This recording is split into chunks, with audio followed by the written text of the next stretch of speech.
All right, people, we are back. We are back. We are back. Let me turn my music down. Put our music down. All right. Yeah. Okay. How is everybody? Respect. So, I would like to thank you all once again for tuning in to another episode of Smitty's Corner. Thank you for joining me in my little place. So, as always, I do like to kick things off right. Okay. We're going to go ahead and kick things off the right way.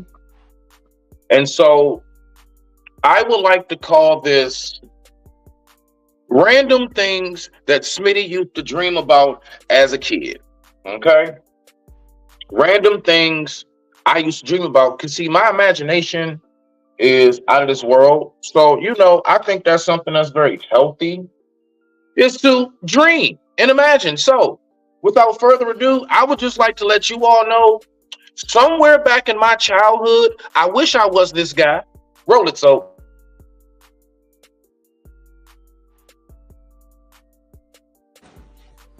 Oh,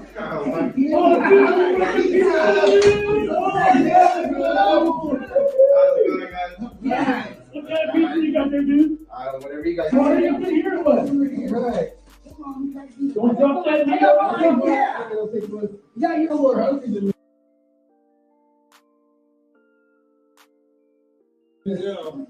I'm so hungry. You know what they say? Yeah. Oh.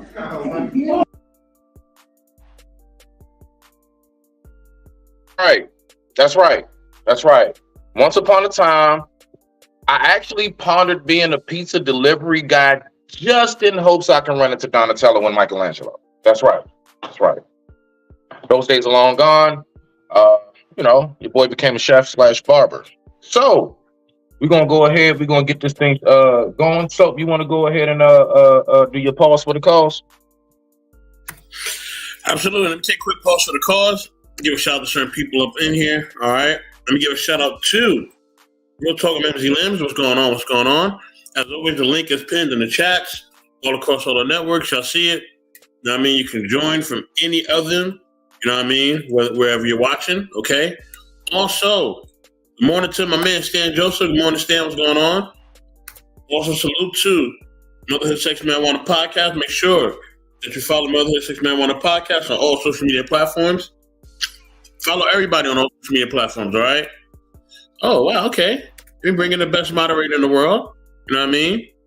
My sister Tika, what's going on?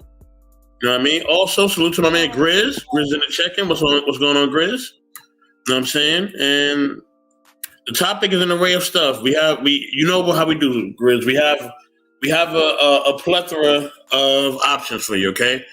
Always, when you watch our shows, it's a buffet, okay? You know what I'm saying? Which makes us a lot different from really any other shows. But go ahead, Smitty. It's on you, and welcome, Tika. I'm glad you're here. Okay, so what we're going to do is we're going to talk about a couple of things today, right?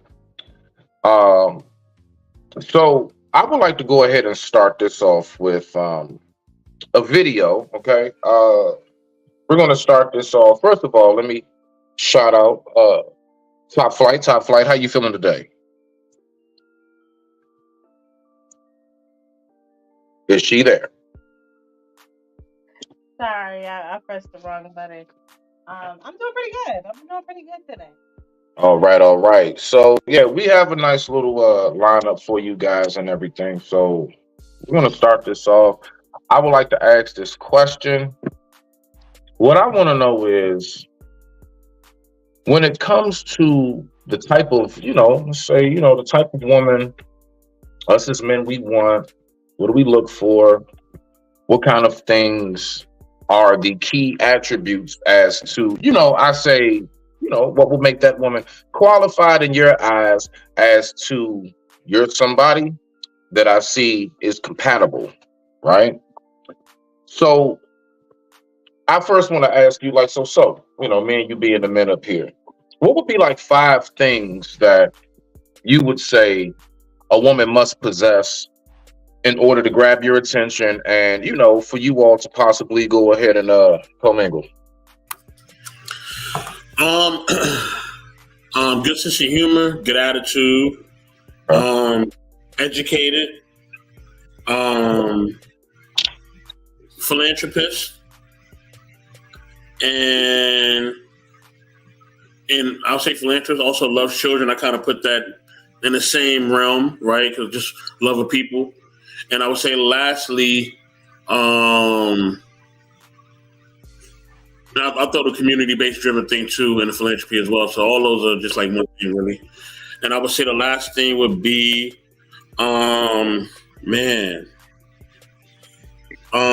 she has to love to travel and food, travel and leisure.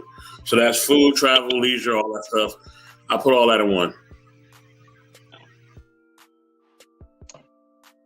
Kind of trick bag me with that travel there. So okay, all right. Like to travel. I like that. I like that. I mean, that's what's up. We are not stones, sir. Although some of our fathers was a rolling one. So Wait. I just want to make it clear that he didn't say religious. I just really wanted to make that clear here. All right, go ahead. okay. Shots fired early. Okay. So, Grizz, what's going on, brother? Salute to you. How you feel? I'm calling. Just got off my job. Just got a new job. I'm calling. Absolutely, congratulations, sir. Absolutely, congratulations. You deserve it, and I hope everything turns out to be wonderful for you in that. I hope that you excel in it, and One of my goals. you want to be. Check. That's what's up. So, Grizz, let me ask you a question. And I know that you're married, but whether you want to use your wife as an example and things of that nature, I don't know. So, what are five? What are like 3 to 5 qualities that you would say a woman must possess in order to get your attention and for you all to go ahead and see what to do? What would you say? For me, honestly, one of the things like into acting. Into acting, anime is one of my all-time things. Like you have to be an anime. Acting, anime, literally outgoing, adventurous. And I'm gonna be a little petty with this one, like into fashion. So acting, fashion, traveling, outgoing, and basically, honestly, she has to be into the arts. You have to be in some type of arts, like whether it's acting, modeling, singing, songwriting, poetry, etc.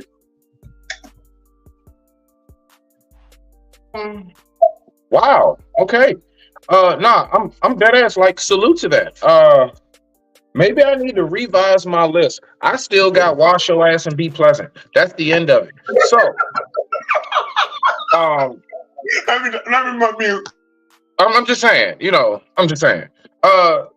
Sister Tika, let me ask you a question. What would you say is 3 to 5 qualities that as a woman you must possess in order to attract the type of man that you choose to be with? What would that be? That I must possess? Yes. I would say a peacemaker. I would say maybe look decent. Ain't nothing wrong with that. Look a bit decent. Take care of yourself. I would say it's being grounded.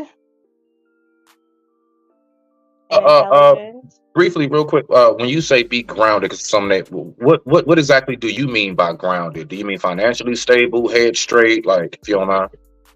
I mean, really all of those, but I would say more specifically, being morally grounded, like having morals and values about self. I forgot that one. Yes, I love that one too. Yes. Is that all right? Bet. No, go ahead. My bad. I apologize. No, I just was. Was that 5? I said intelligence. Mm-hmm. Yeah, I think that's enough. That should be it. There you go. Okay. All right. Salute There to you that. go. Salute to that. I like that. Hmm. So yeah. And Smitty, I'm What we're sorry. going It's to go ahead. Go ahead, Grace. Go ahead. one more thing, actually, and I forgot one of my biggest. Also, what I find in a woman that's really sexy is business Mhm. minded. Okay. Business minded. Okay. All right. Nah. Salute. Respect to that. Okay. Now. All right. Business minded as well. Okay. So, ladies, apparently this is what's being said so far, fellas. This is what's being said so far. So can you pull up my first clip for me, please? If you be also kind, sir. So we're gonna listen to a person's view. We're gonna hear what this young lady has to say in regards to. No, wrong one. We're gonna listen to what she has to say in regards to when it comes to, I guess, what us as men are attracted to. So what I want to know is, honestly, ladies, do you agree with what she's saying? Do you experience that? And fellas, do you think that that's how most of us see it in which she expressed it? So we're just going to take a listen to this real quick and we're going to get this rolling. But I digress. My mic is muted. Take your time, so rock out. Floor's open if y'all got anything to say before he pulls it up. I'm Gucci. Rock out, so.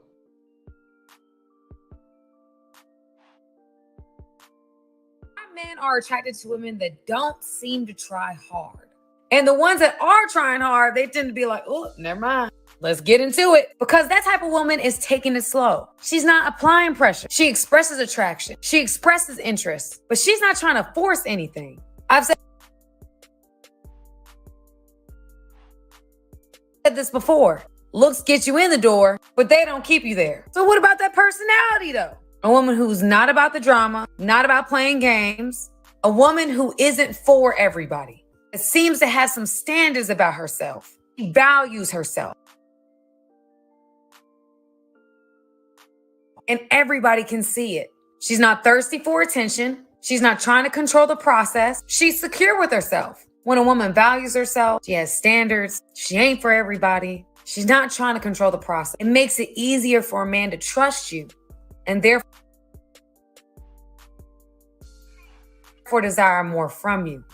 Why men are... So we heard that there. I heard some things that I definitely see are of true validity as far as the trying hard part. I don't know. Tika, maybe you can help us out because you being a woman and stuff. What do you know possibly when she said trying too hard? And what area do you think that she was speaking on? She was basically speaking on like trying hard to get like attention. Okay. Putting yourself out there. Mm-hmm. Kind of those type of things. That's like trying hard.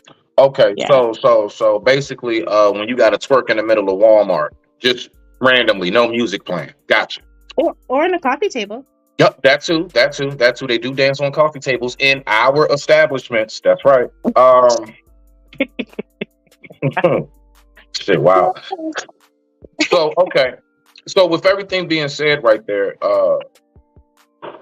what I'm seeing is, trying too hard in the sense of like, me personally, I'm the type of person that I'm always kind of like somehow or another, I always kind of find that flower on the wall. That wallflower, right? And generally that's because I'm usually standing right there with them, so we just wound up talking. But I would say that there are people nowadays, unfortunately, who think the opposite. Unfortunately, nowadays, everybody looks at, in order to, I guess, maybe catch somebody's attention and catch their eye, it has to be a whole lot going on in your life. What I've recognized is that a lot of us aren't really afforded the luxury to just comfortably say, hey, I like things simple. I'm not a big, heavy spender. I don't really care too much about fancy stuff. It's almost like a lot of people feel intimidated to speak in such a tongue because I guess society projects a vision that's not what people want anymore. And the fact is that that's not the case. It's not the case. There's still a whole lot of genuine people out here. You see?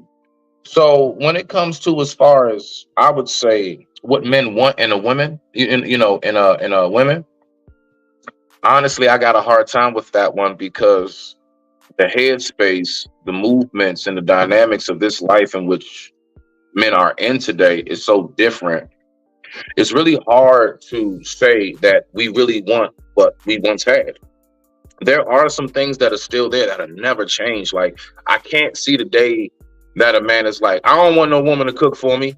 I just don't see that. I just don't. I don't see the day that a man is not pleased with the woman bringing him a plate of something she made, right? And them sitting down and eating together, of course. I mean, that is something I do believe that always will still hold value. Yeah, nobody wants to say it, but I'll say it for us niggas, okay? Great sex, all right? That's also very important. So, things like that, I would say more so than anything is what I see to be, how men operate, because you really cannot say, for the most part, what a man wants in a woman when, like, for me, for example, I don't really care about a woman, for example, being business minded, and there's no shot or whatever. But for example, Brother Gray said it, I want a woman that's business minded, right? So you may have some chicks that think I gotta come to, like, when we at the table eating, I think probably what I need to come out and say is, this is my degree, this is my career, this is how much I make, these are all the places. Look at my phone. See all the places I've been? And then the whole time, you don't know, you may be sitting across from the guy that's like, I really could give two shits about that. Or you could be sitting across from the man that's like, damn, that's what's up. Let me show you all the places I've been. This is all my degrees, and this is how much I made. So you all may mesh in that sense. But with that being said, we're going to go ahead and pass it. Tika, what you got? So what was your take on that and what you just heard? Just overall, what's your view?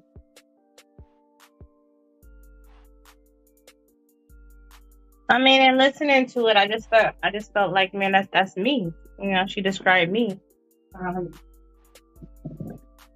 I pay attention. I actually I'm more of like in a shadow type of person. I'm not really into flashy guys, flashiness, Definitely morals and values. I mean, she was describing me. I can't lie. I heard it. I said, oh, sounds familiar. And I think that more women need to be like that for sure. The flashiness, the twerking on tables and shit it's distasteful and it's embarrassing. Ladies, keep your pants on. That's all I have. Until you get home. You can walk around the house naked all you want. I don't care. So look, right? So, just saying. So, what's your take? What's your view on what we heard thus far?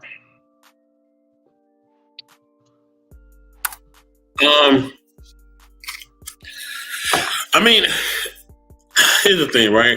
When it comes to what people actually like or what they desire, I think, like I said, I always say this, it all depends on the person.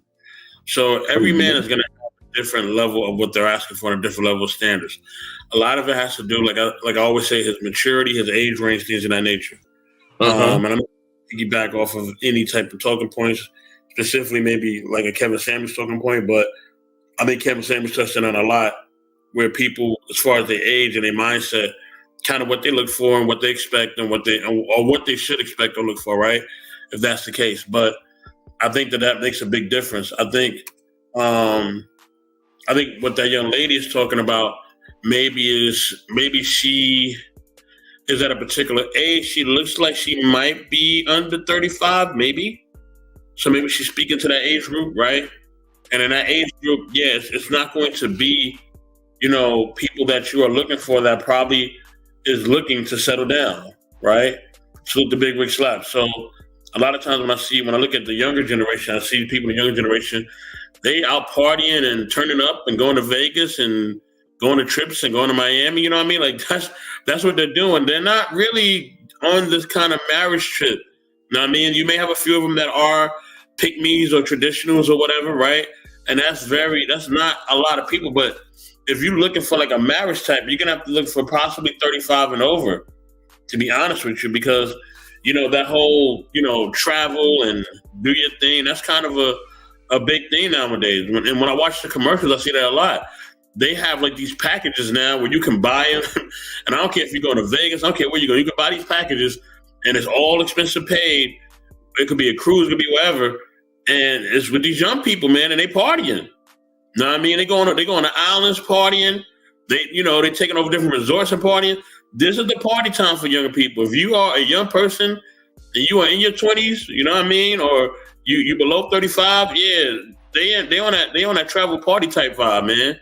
They getting their passports, you know what I'm saying, and they moving around, they moving and grooving, and salute to them. You know what I mean? I have no problem with that, man. Live your life. You know what I'm saying? I think when it's somebody that's a little bit older than that, we look at it like, oh man, I got to settle down, I got to have this, got to have that. But yeah, that's not everybody. You know what I mean? It's a huge, and there are some people who are over 35 who's on some traveling type stuff too. You know what I mean? Like it kind of depends on really the attitude. But yeah, these young people, man, they traveling, they getting their money, they working and they traveling. They're not really focusing on nothing else.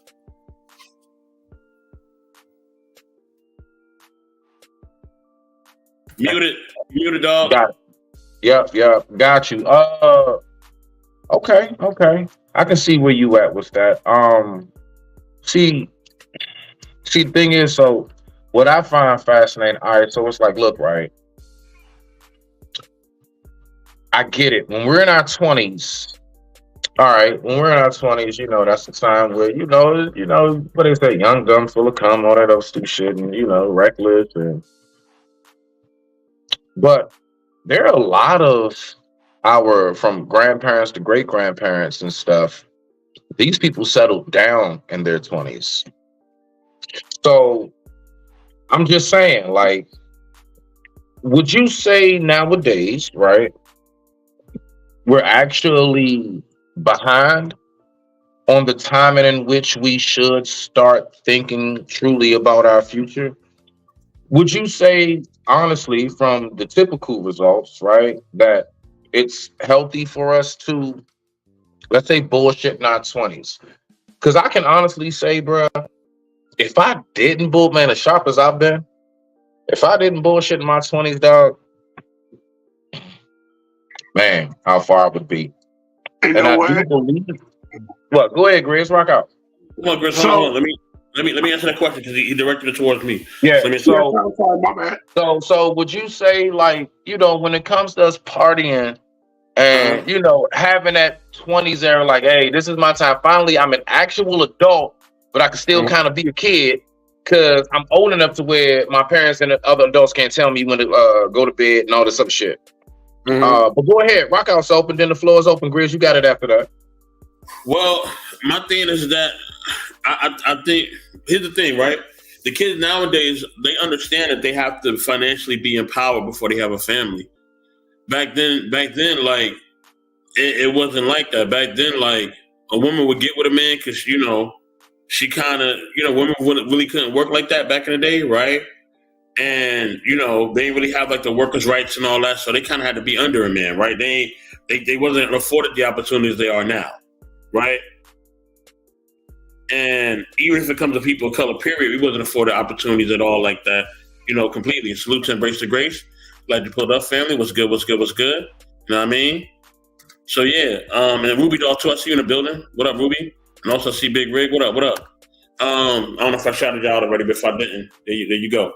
Had to show y'all love. But yeah, man, with that being said, like, I think that a real major big thing is the fact that now these kids now, like, they want to have their bread kind of in the right way before they have a child. You know what I'm saying? A lot of them. You know what I'm saying? They're not trying to have no kids and kind of be struggling or figuring it out or, things of that nature. So, and I don't blame them. And plus, also back then, you could kind of maybe survive for one. If you could live in a major city, you maybe could survive for one income. You know what I'm saying? That possibly was possible. You can't do that now.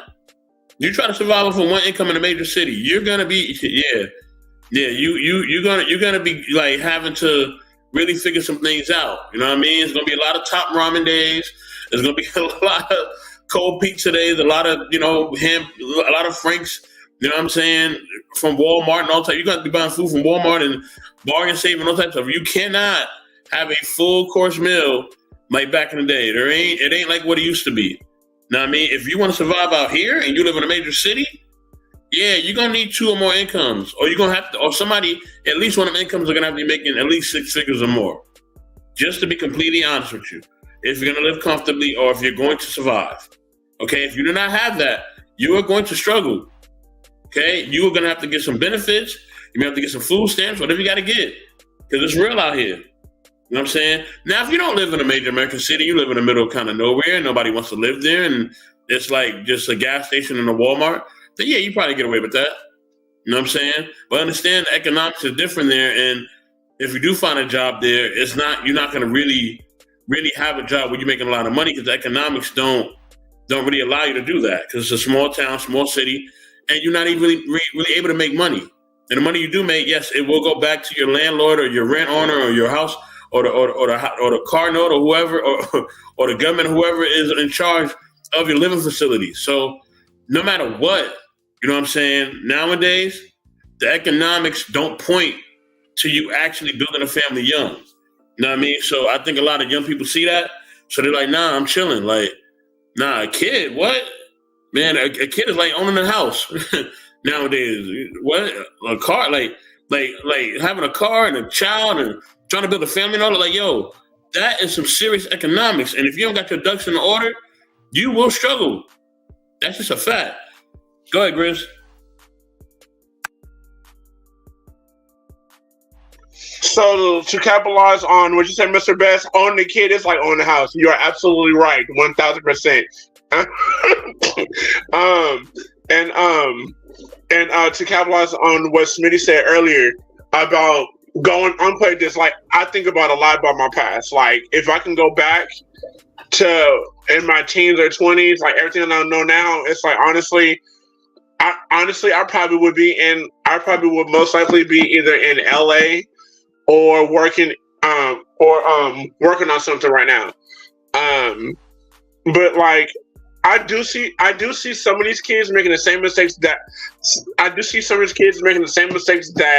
some adults are making, like, you know, having kids at an early age and partying and, hey, I'm pregnant and I don't know who the baby daddy is or whatnot. And I actually just had a conversation with one of my coworkers earlier. He might be, I think he's like a few years younger than me, but I told him this. I told him, I said, bro, before you even decide to settle down, make sure you know yourself first. Make sure you know what you want before you say, hey, okay, let's get together. You know, make sure your deck of cards is straight. And then when you have a lady, and just tell her like this, hey, this is what I'm about. Let me see your deck of cards. You know, let's see what things match up. But like, yeah, because like I'm about to be 40 this year, and honestly, even though I don't feel like I'm in the same boat that I was a few years ago, but I'm more knowledgeable. And but I would say still push, keep pushing. I digress. My mic is muted. Respect. Thank you for that, Grizz. I appreciate that. We got brother Takashi in the building, Jay Takashi. One of my favorite Naruto characters, next to Yamato and a couple others. But anyway, so let's go. We're gonna have that talk on my channel soon, bro. You gotta join us. We can get it in. We can get it in. I fly to fuck with you. We're gonna go over to Sister Chica though real quick. What's your take on that real quick before we go ahead and get to Jay, and then if anybody, you know, see what else we got going on that before we move on to the next video, because we got a little list. What you got, sis? You mean as far as like our like taking care of your household and stuff? Well, that and like, you know, being young and dumb in your 20s. You know, do you have any stories of when you were young and dumb in your 20s, or you know what I'm saying? I don't know. Some people just walk the straight arrow all their life. I don't know. Not none of y'all here. But no, I mean, yeah, of course, you know, splurging a little bit of money here and there. Honestly, Believe it or not, I was actually pretty responsible. I've always been like 100 mentally. So I was like always like that saver. Got my little first car. What did I have? What did I have? I had a dang. I'll come back to that. But anyways, yeah, I was always kind of How you don't responsible. So remember what your first car was? listen. Oh no, no, The no. Listen, color, what you I had a named it, Daewoo. I had a how often Daewoo. you washed it. What? No, no, no. I had a Daewoo. It was so terrible. Oh my gosh. Like, oh man, listen. Oh gosh. Oh my gosh. That bad move, didn't it though? Oh dang, really bad investment. And then I had to get another car that was also. I mean, I had a lot of broke cars. I can't say that, but I did keep a car. I'm chatting with I though. A did lot keep of a niggas ain't job. had a car. And I did keep a job too. So, You know. but no, You know what you honestly, tell me? like as far I said, and I did keep a job too. Mm-hmm. But as far as like, I don't know, not taking care of my business. I don't know. I always took care of my business, but I was a doodle head in some areas. You know, Oh, not right. really obeying the Doodle law head. too much. You know, getting pulled over, all that stuff. You know. But Not you you know, get pulled over. You didn't get pulled over leaving Walmart, did you? no, I did not. Okay, good. Okay, all right. We good. You We ever good. So you know yes, I some do think that we. she always got a criminal What, story. Always. It's just always. I'm noticing that now. Damn. All right, now. Go ahead, though. Rock out. but no, that's all I have. I don't really have nothing. That's it. Okay. All right, Reese, man. Yeah. Thank you for that. We appreciate you. Brother Takashi, what you got so far, man? And salute to you. How you feel? Oh yeah. Shout out to everybody on the panel. Shout out to sharing y'all stories. Jay, when what I was up, in my man? yeah, what's up? When I was in my like early 20s, he's actually right. It was more about just working and building up what I wanted for myself in the future. For example, I didn't make any. So one thing I didn't do, like all high school boys and girls get caught up in, I didn't knock anybody up. I didn't have a kid at a very freaking young age. I was very smart with how I moved, had good role models. That's why I never fell into it. Thank God. And then it was just pretty much, a man is his worth of what he builds. So I was told that, and I followed that to the T. So all I did was work. Pretty much, I went to college, graduated, stopped going to college, and then started building up money for myself. Got my first car when I was 23. Had and everybody out here, I didn't get my license till I was like 22, because I got a car. I got offered a car when I was 16. And I didn't want it because it came with constraints. I didn't fucking want it. If I was gonna get it, it was gonna be out of my own pocket, out of my own money, and I paid for that shit. So my own rules, because ain't nobody about to G-check me on my own car. So my first car was a 2001 Contour Ford. I got that. Nothing major. And then over the years, I built up and went from car to car. So my final car right now is a 2012 Honda Accord, and that shit looks a little. What color was your first car, Jay? Color? Mm-hmm. It was winter green. You see that, Tika? Right off the top. Rock out, Jay. No, I know my first color was blue. My first car was blue. And then and just to further help you guys out, I had a 2008 Altima. It was black. And now my Honda Accord is black too. So yeah. So I went from like winter green to that one to where I am now. And I'm gonna most likely get a Jeep in 2 years' time. But it was just all about building up money for me. And I'm seeing all these other cats out here, like, they're still like, shooting the shit, party and shit. I'm like, I don't do that shit no more. It was just like I said, it was just about me focusing and building up money.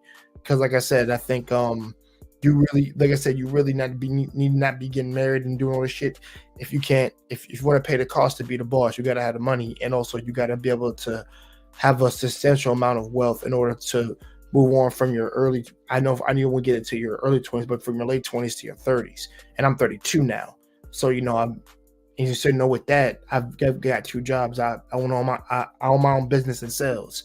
I do delivery on the freaking side, dude. I work 2 jobs to maintain and to perpetuate my, my financial wealth even further.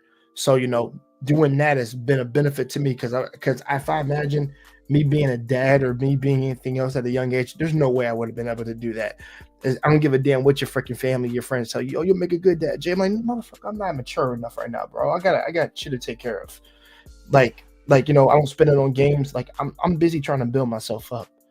And I realized how important it is with some of my cats. Some of my cats got a little bit later than I did, because I realized when I got out of college right away at work. Some of them, it took them to like they were 27 to 28 to start working and take shit seriously, and now it's coming back to bite them in the ass. But better later than never. But that's still not good for them. They because they had to get their shit together. So for me, I think. Maybe because of who I was around and who I put myself and what I that has a big part to play. Huge. Yeah. Whoever you surround yourself with, and I think that's a lesson I want young boys to walk away with. And by the way, I want to shout out to my man Josh out there if he ever watches this. I met that boy in freaking Tampa. That's one of the most educated black young intelligent black brothers I ever fucking met, and I plan on visiting him again soon. Because he's doing wonders for himself after we left that freaking Amazon job. That brother's doing work right now at a company right now, dude. And he's climbing up the echelon from what he told me. And he even just tell me, he showed me a picture of what he got now. He's like, I got my own car, bro. That motherfucker's 24. And he got it. That's crazy. Well, I mean, that right there, that is what I would consider just another tablespoon of inspiration. Right. That comes from the huge big pot of it, right? Right. He works so too. Yeah, absolutely, Brody. Definitely thank you for sharing that. Now, speaking of these things, while we're on this topic, before we get all the way to our next video, so you can pull up that next video that you pulled up, so you can get that ready. I want to ask us a question, right? This is a quick sidebar question. I really want to know from us, because I'm getting ready to go in. I just want to let y'all know, you can go ahead and buckle up. I really do want to know, what does the future hold for our guided past? And when I say guided past, I mean the children. Now, I want us to think about this. Where you go for, I don't know, police officers to help you, doctors, the judges, the lawyers in the courtrooms, our politicians, our local senators and mayors and all of these things, right? I just all of the things that helps keep this society running. How do you see the future for our kids as far as, because I think about these things. One day, we're going to be old, and guess what? We're going to depend on these young folks to run things. I'm being honest with this shit. I am absolutely, hold on, did I? My bad. I am absolutely positively terrified. We're going to be old. These little niggas, I'm trying to tell you right now, I am scared to death. That's right. You trying to tell me that little 4-year-old that we saw in that rap video holding the money, cussing and stuff, he's going to be somebody possibly? Listen, I get it. We have some amazing youth out here, but I'm sorry. I am scared to death. I do not know what this world is going to be like with these little niggas having to be our doctors. I don't trust these niggas to do my surgery. I just don't. I don't want to go under the knife under your child. One day we are going to have to be sitting around and we're going to have to watch them on a political stage. I really don't see things being, I just don't see it turning out for the better. If we think things are bad now think about it. We talk about it even with us, the era of the crack baby and all of that stuff, how things started to go wrong. Bro, it's going down even further. I want you to think about the music they listen to. I want you to think about how there's really no real work ethic. There's no grind it out and struggle for shit. I should have it now because I'm entitled to it. Everything is about quick dollars, scam your way to the top. So with that being said, we're gonna go ahead. We're gonna go like this. Salute. We got brother Allen in the building. So we're gonna go brother Allen. Taylor. Yeah. And we're gonna go Jay, Tika. So honestly, truly, do you see things like right now when we need certain things done?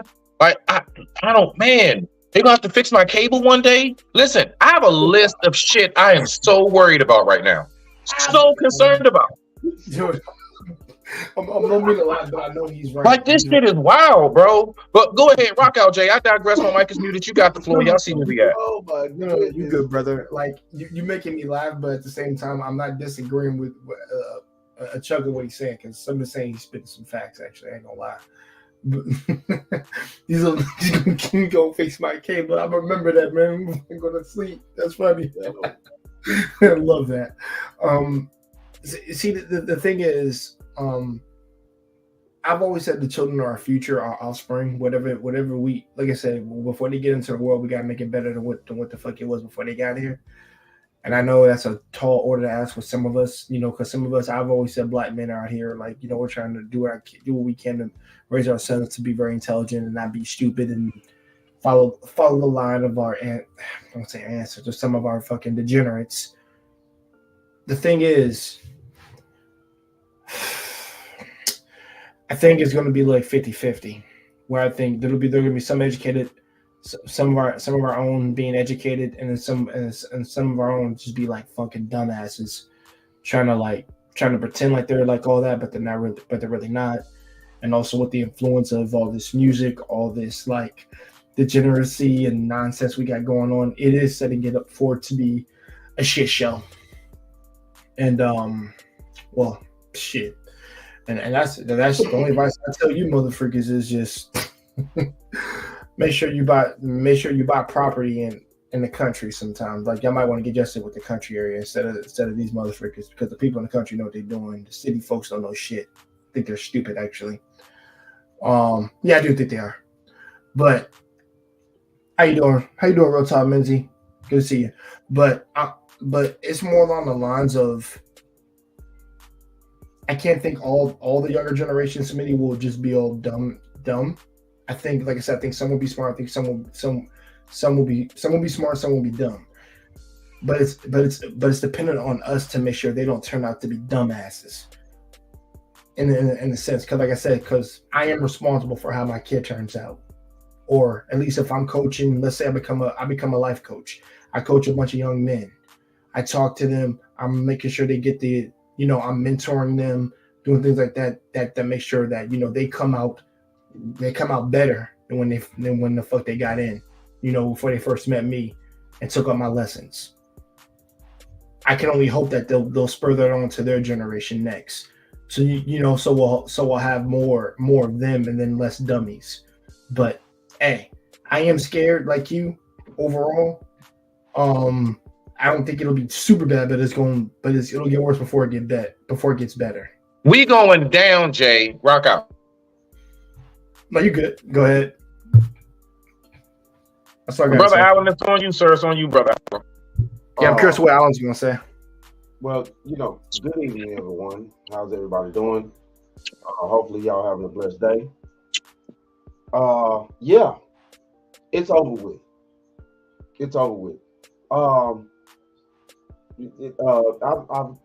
I know Brother Smitty has heard me say this time before, because me and him know each other from different podcasts, things like that. Shout out to Sister Dee. Shout out to Dee. Real talk.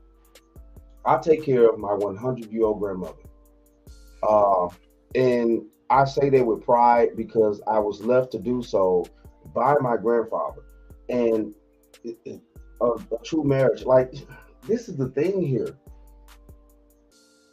And she's at my house, comfort at home.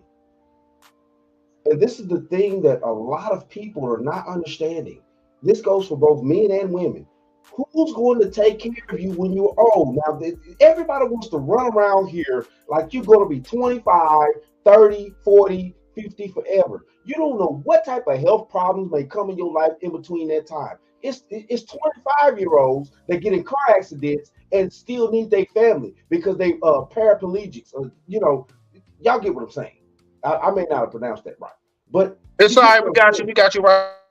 And the thing of it is everybody's living so delusional now till they think it's nothing going to happen to them. They're so invincible and this and that. And one thing I was also told by certain healthcare workers, that I tried to, get to, provide healthcare for my grandmother and stuff like that. They told me, it's like, listen, look, you got her in the best position at home with you, things like that.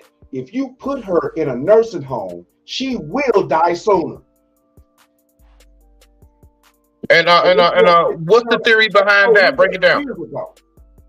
What'd you say, brother? I'm sorry.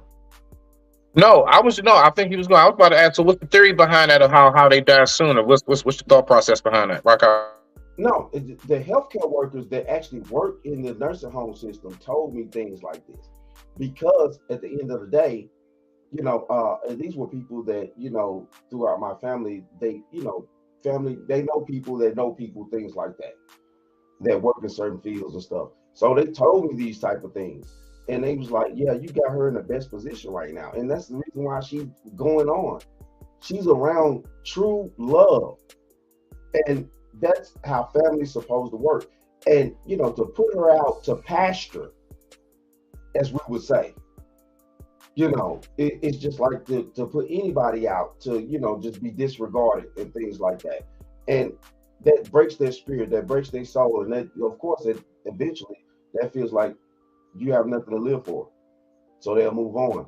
But yeah, I can't trust none of these new age fools to do anything in the future. And I clicked in during the moment when y'all was talking about that young boy that was on the mic, and I had a clip. I saw a clip of that on I think I was watching Twitter or either my Instagram. And I saw a clip of that young boy. I know what y'all talking about. The little small kid was on the mic, spitting lyrics, talking about, murking people and stuff like, dude, you barely out of Pampers. Who you done murked? You barely out of Pampers. You barely know how to fix a bowl of cereal. I'm trying to figure out, why was he sitting in the driver's seat with the door open? At least put him in the back. He can sit in the car seat still. That scene should have been done in the car seat, in the back, strapped in. Rock out. It's just crazy to me. It's just crazy to me, the level of stupidity that we're at, especially that we've allowed our music to come to. I don't even listen to none of this new age crap at all. Shout out to you, Alan. I barely keep up with any of it. It's ridiculous now. It's like, but I know that they're promoting it to the younger generation and things like that, though. And I get it. It's all for dollars and cents. But nah, man, I can't trust the brainwashing of these new age individuals to even do heart surgery on me, because especially as black people, most black people don't even know the inventor of heart surgery was black people. So let's not even go there. Damn, that's sad, because I didn't know that. You just taught me something. I feel stupid. Let me calm down for a second. Put myself on. The first heart transplant was done by a black man. And I'm sorry, I can't look up the facts right now, but you know what I'm saying? I'm guaranteed. It's Black History Month. Rock out. Perfect timing. I'm guaranteed it was. I did. I'm on y'all platform, so I can't just add that on right now. But guaranteed though, I'm gonna look it up and I'm gonna post it in the comments. No, you're right. It was a black man. I'm just being honest. And it's sad. We don't even know, the contributions that we've added to this country, and we're getting washed out. You know what I'm saying? We got these immigrants coming in, things like that, which I'm totally against. I'm totally against all this. Chicago, New York, all these people coming in, the immigrants disrespected people that actually pay taxes and stuff like that. There was an immigrant, a migrant or whatever, that disrespected a woman. You know what I'm saying? And I guess there was an airport terminal or train terminal, whatever, up in New York. Talk about, it's time up for y'all. You black people, you lazy. You lazy. What you mean we lazy? We got half the buildings in that city, all this technology, a bunch of stuff that y'all can come over here and be comfortable, feed off us, and then we got our government. I ain't finna go dive off into that, man. I ain't finna dive off into that. Nah, you good, brother Allen. We appreciate your take on that. Sister Tika, how do you feel about having your cable fixed by little James Nika and Lil Ron Ron and having your heart surgery done in the future by these kids? How do you feel about the future of our youth? Rock out. I have to agree with Brother Jay. You know, I do think it's going to be like a breakdown of who actually becomes anything, right? But I can say that I do think that we have to have a little more faith in our kids. You know, I mean, in order to do any type of surgery, you got to kind of go through the school, and it's intense. I mean, are we just acting like people are getting degrees out of like their butts, or I mean, they're not falling off trees? You got to put in the work for it. And it is hands-on work. But I am watching, like, you know, some of our youth actually excel at higher rates and inquiring, at least a spark of interest in doing or becoming anything in life. You know, owning shit, homes, you know, not wanting to rent, actually having that mind state. Meanwhile, I mean, I don't know. It's very rare that I'm running into people that own houses my age. You know, had nobody to ask when I did it. So, I don't know. Like, we're not going to act like it's as common as we talk about it. We're not doing it. Because I know different. How old are you? I am 34. Okay. So, I mean, we're not going to act like, you know, people are actually owning houses like that. I mean, it's not, at least definitely not where I'm from. So I don't know. I do think that, you know, I'm watching younger people. Like, I know this guy that's pursuing to be like a doctor. Like, and he's what, 31? That shit is, yo, that is like mad dope. Like, I mean, it's dope. Like, so, I mean, I'm not going to sit here and not acknowledge, you know, the people that are excelling or inquiring more, wanting more, going after more than I've watched my generation do. So I do have to have faith in that. And like I said, you know, you go through the schooling and stuff like that. I can't trust some of these old niggas. Some of them need to retire. They can't see, can't hear. Oh, shit. Okay? Got to use like machines and stuff like that. I mean, we're not going to act like our doctors are spending like a half of an hour with us when they only come in for like 5 minutes and walk out. Some of these people need to retire. Professors need to retire. You know, Right. Nobody wants to give up. Like, you know, retirement age is crazy. So, I mean, not for nothing, but I'd rather have a young mind that just got out of a book and have, you know, Papa James, you know, that's been doing this for like 100 years. He's losing his touch. You know what I mean? I'd rather trust somebody that has, you know, some recent stuff in their brains. You know, I don't know. But that's just me personally. That's all I have. I like that. So are we going to be okay with the youth, like 2 generations or so behind us, or are we all going to hell in a handbasket? Hold on. Alan, you go first. Hey man, you got the Ghost Rider going on right now. So what you got? So like a mug. My man. Salute to Braxton the Snake Fiend. Good to see you, bro. I'm glad you pulled up. Also salute to Alan Tell. I'm glad you pulled on the panel, bro. Good to see you. There's always going to be good and bad. Mm-hmm. So, you know what I mean? As Tika was saying, there's some kids who are very advanced. They're knocking it out the box, man. They're graduating at high rates, and this is crazy, right? But it's you know what I mean? It's what community you grow up in and what you're around. And we've always seen this from whatever society. I think now, like I said, now some of the youth, not all, the one thing that most youth have in common is that they're focused on getting money. I will say that. They are focused on getting money. Some legally or some illegally. I will say that. They are focused on getting their money. Okay? They don't care if they have to do a PPP loan. They don't care if they got to rob you. They don't care what they got to do. They don't care if they got to go to school. They are focused on getting their money. However, they have to get it.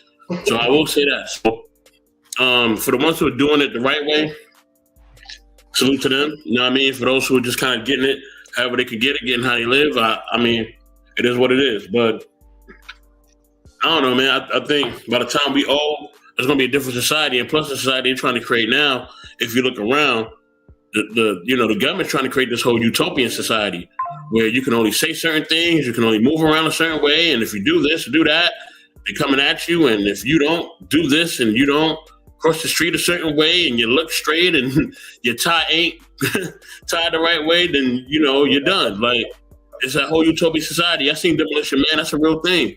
That's what they want to create. Universal mindset is what they call it. So that's a real thing. Yeah, universal mindset.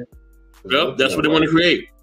That's where all the gentrification and the Whole Foods on every block and all that. This is all a part of the model they want to create. You know what I mean? So please understand that and please be aware of that. Okay, so a lot of y'all just think it's going to be a whole bunch of crime and chaos and all that. If you think that they are going to let this society just go completely down and without number one, without a fight, that's one, and two, if they are giving up for that, then you are out your mind. You know what I mean? And trust me, when you do commit a crime, I was talking to a friend about that earlier today. Salute to Nisi. I was speaking to her about this today. Listen, if you commit a crime, right, they can catch you whenever they want to catch you. And sometimes they be watching you for months, maybe even a year, maybe 2 years. But trust me, when they come knocking on your door, it's really over for you. Just, put down whatever you're doing and answer the door. You know what I mean? Put your hands up or put them down wherever they want you to put them. And move. You know what I'm saying? Because it's going down. And you are going down. So just understand that. So, you know what I mean? We got to understand how to move out here. We just got to understand where society is moving to. You know what I mean? And that's just how it is. And that's all I got to say. Go ahead, y'all. Yeah. I want to touch up on what you said. Go ahead, Jay. You got it. The people who do it illegally, let me say this shit right now. I want to say this right now. The illegal shit that you do won't get me arrested. I'm going to keep that real. Because to me, I'm gonna tell you, my boys, if you're doing something that's offendingly causing harm to another person's family, I'm telling you fucking up to your face. I would definitely. I've done it before, because guess what? What you're doing is perpetuating a cycle. I don't give a shit what environment you grew in. I really don't give a shit. There's no reason for you to go that pathway to go do that to freaking come up. And guess what? If you have hurt multiple people, then I hope they pump you up with the same amount of doses that you've given those people, those amount of drugs that hurt them. That's what I want. Equal exchange, motherfucker, when it comes to that. Because that's crazy. Because I don't promote, because you're saying they're getting money. That's not money. You're not really getting money. I'm going to be real about that. You're not really getting money. You're not working the hard right way or hard labor way that our brothers and ancestors have worked their asses off for, to get some of the shit that they had to get in tougher times and get paid lesser at the time, but also build up some actual wealth and actually build something for their family to leave behind. These motherfuckers have a fucking drug history. That's not something I'm gonna have for my kids and shit like that I'm gonna do. Fuck that. I don't respect fucking people who do that.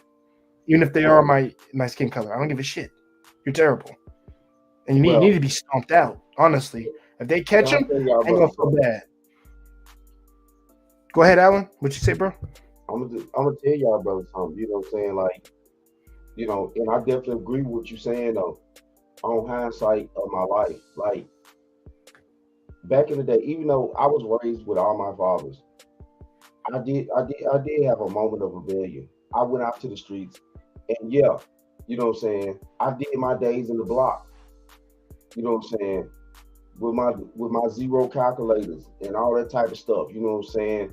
And my baby powder. You get what I'm saying? And I got caught up.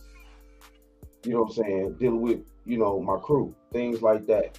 You know what I'm saying? Caught my charges and stuff. You know what I'm saying? Dealt with my charges. Wasn't no need to, talk, none of that shit. And it just is what it is. Now, at the end of the day, though, real talk, you know what I'm saying? I done got my records, all that shit cleared up now. I'm legal. I vote again, got my gun rights back, all types of shit. But the thing of it is, though, And I'm 40. So like in my generation, back in those times, that's what we saw to make it. We didn't, the internet was not a money making machine like it is nowadays. To Hell where no. we doing what we doing now, because we all on here trying to maneuver a certain type of way to a degree. But yeah, I did my days in the streets and things like that though too. And yeah, I try to stay and get these young cats, whatever young cat I run across. Like it's like, listen, look, that's not what's going on. You know what I'm saying? You need to get away from that. And I try to give them solutions in order to, what I'm saying, do this and that. If I could, teach one, save one. And I like that. that's what I try to do. But yeah, I did my days in the streets and stuff like that, man. And yeah, that's not the way to go. That's not the way to go. Right. And sometimes I don't want to make it seem like I'm insensitive to somebody who grew up in an environment, but at least for me, because like I said, because I saw it around where I was at. But the thing is, I think because of who I was around, that was enough to keep me from that. But honestly, if freaking I'm about to bring in somebody like if there had not been, I guess like you say, like that conscious that my grandmother had inflicted on me enough to teach me manners, etiquette, and all that, I probably would have went down that road too. So that's why I don't fully shame people for that, because it's just like you can be easily influenced. And trust me, and your environment does have a hand in it. It right. does. So I don't want to just say that recklessly. Say it doesn't. It does. It does. But brother, it's just up to you in what you said though. You're not wrong in what you said though. If the community had been as strong as it needed to be years ago, a lot of influencing would have not entered our community the way that it did. Rap music, all the type of stuff, East Coast, West Coast, all the type of stuff. If we had been as strong as a people, you know what I'm saying, none of this crap would have really invaded our space. But it did though. And yeah, you had victims of situations, you had men that were victims of the circumstances, which is, not really talked about, and then you had some men that were not necessarily victims, but due to the circumstances of the way things were going in life and the understanding of the way that you thought that you should be as a black man, they went out and tried certain things and tried to, do certain things certain ways. And it's all a catastrophe. Right. Okay. I think it's history. But go ahead, Smitty. I don't want to keep you from letting. No, you good. No. I want y'all to go ahead and get your dialogue out. I'm working on some things myself. So look, right. We're gonna go ahead. We're going to move on to this next topic, right? Now, I do hear a lot of talk about, when it comes to, let's say, how our sisters present themselves, and primarily the category that I'm speaking about on this one is the hairstyles, right?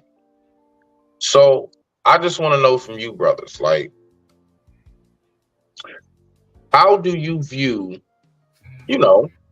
like if a woman is, let's take it like this. You come across a woman and she is absolutely super dope. She is real awesome. That sound like Anton Daniels. Super dope. Right. Listen, right. So like, she's super dope, bruh. And she's like, for real, personality wise and everything you want. Now, the thing is that she does have hair up under there, but she keep them in cornrows and she keep that stocking cap on and she keeps the wig on. She do all kind of colors on that wig. You might see construction cone orange one day. Look at this nigga face. Yeah. So I'm sitting. You see. So I want to know, like, how important is that when it comes to what I would call the woman's crown?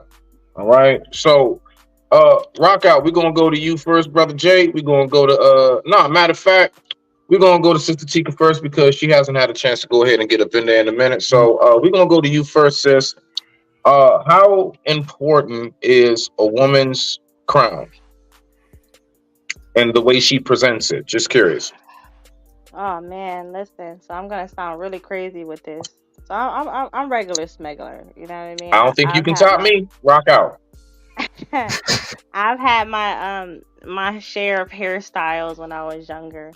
But I'm actually about to give me a little fro. You know what I mean? It's Black History Month. I want a little fro. You know, I want to rock out a little bit. Do my little thug dizzle. Then take a couple of pics. But I can say this. Then this is what I'm gonna see. The creativity of Black women is amazing. Okay. We've been known to do so many different things with our hair. So I don't want to say, oh, we should limit what we do with our hair where we're just kind of like, dipping in and dabbling in our creativity.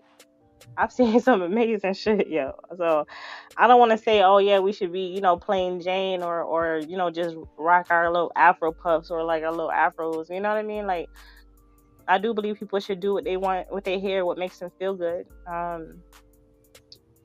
But I do think it's pretty important to just be natural. But that's a personal opinion, now that I'm like 150. Now that I'm 150, I feel like, it's not important now. As I'm older, I see the true value in a lot of things.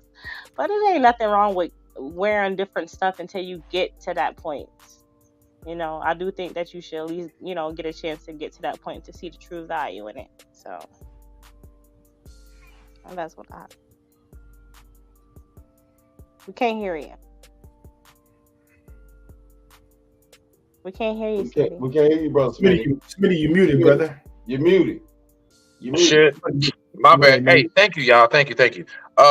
So I don't know if had that video ready with the sister.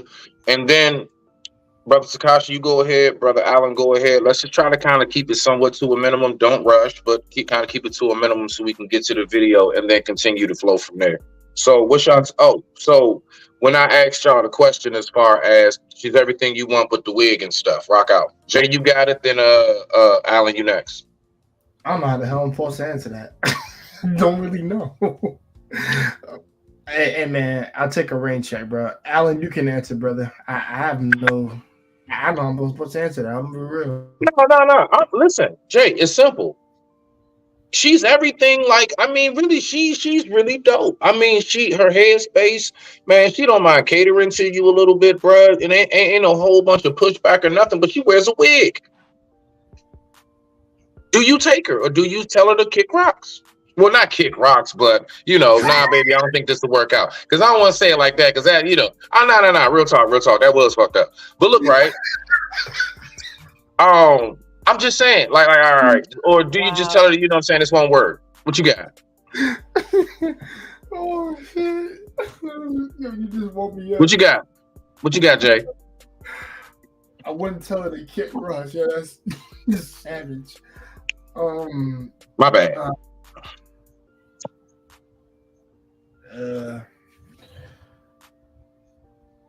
I'll be real. I really don't like my sisters with wigs. I prefer if they just had even a short afro. I'm cool with that, like sister afro and shit. That's all I got for you, man. I can't say nothing. Allen, go ahead, Allen. Take a reliever. What you doing, Allen? Take a reliever. Submitting you wild, bro. That was funny. At the end of the day, there has been evidence that our sisters in ancient Egypt even had wigs as well. But the thing of it is that, wearing a wig is a different purpose for different reasons. Mm-hmm. Would I want my woman to have a artificial hat on every day? No, I need for her to get the most sunlight on her beautiful head as possible. Right. Especially as a melanated woman. Sunlight is the best thing for us as melanated people. And you know, truth be told, regardless of how short her hair is, things like that, a lot of women nowadays are destroying their hair. And yes, I've had girlfriends and things like that though too. They put these extensions in their hair and glue and all this type of stuff. And one day you wake up and she may not have that on at that particular day, and you looking at her like, like who the fuck are you? But that's Right. neither here nor there. That's neither here nor there. I'm just being honest. That's neither here nor there. But yes, I've been there. And her edges is gone and things like that. She's not getting enough sunlight on her head.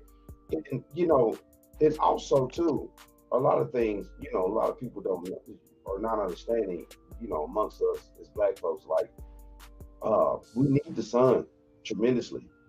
And a lot of our women are not getting enough sunlight, and they don't get enough sun amongst their body and their head, stuff like that. That's the reason why they can't think right.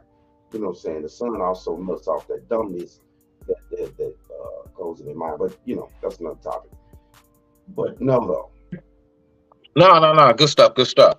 And Salute to Ruby Doll in the building. I see you down there, sis. All Hey, right. Ruby. So What's up, y'all? so go ahead. What we're gonna do, because it's real simple. All right, we got a nice little short clip. We're gonna go ahead, we're gonna view this, and then we're just gonna go around the table and just everybody give their, perspective on what it is we just saw. All right. With get that them being lights said, I up out rest there. my mic Get is them muted, lights so up. you know what to do. Get them lights up. Thank you, brother Allen. And the men that I attract are different. I agree. They're different. Like I don't get the hey yo, I don't get that. Beautiful queen, how was your morning? I get So you get a different type of bull. yeah, basically. I get the grand risings. I get the grand risings. Can we talk about it? Why do you get a different response? And do you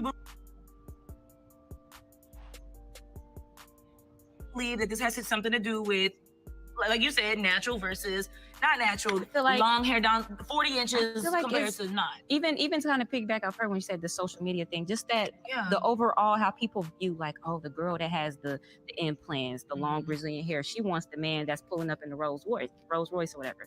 The girl that's natural, they look at it as, oh, she's okay with who I am. She's down to earth. She's down to earth. She's simple, cool. not knowing that a lot of the natural girls is way more bougie.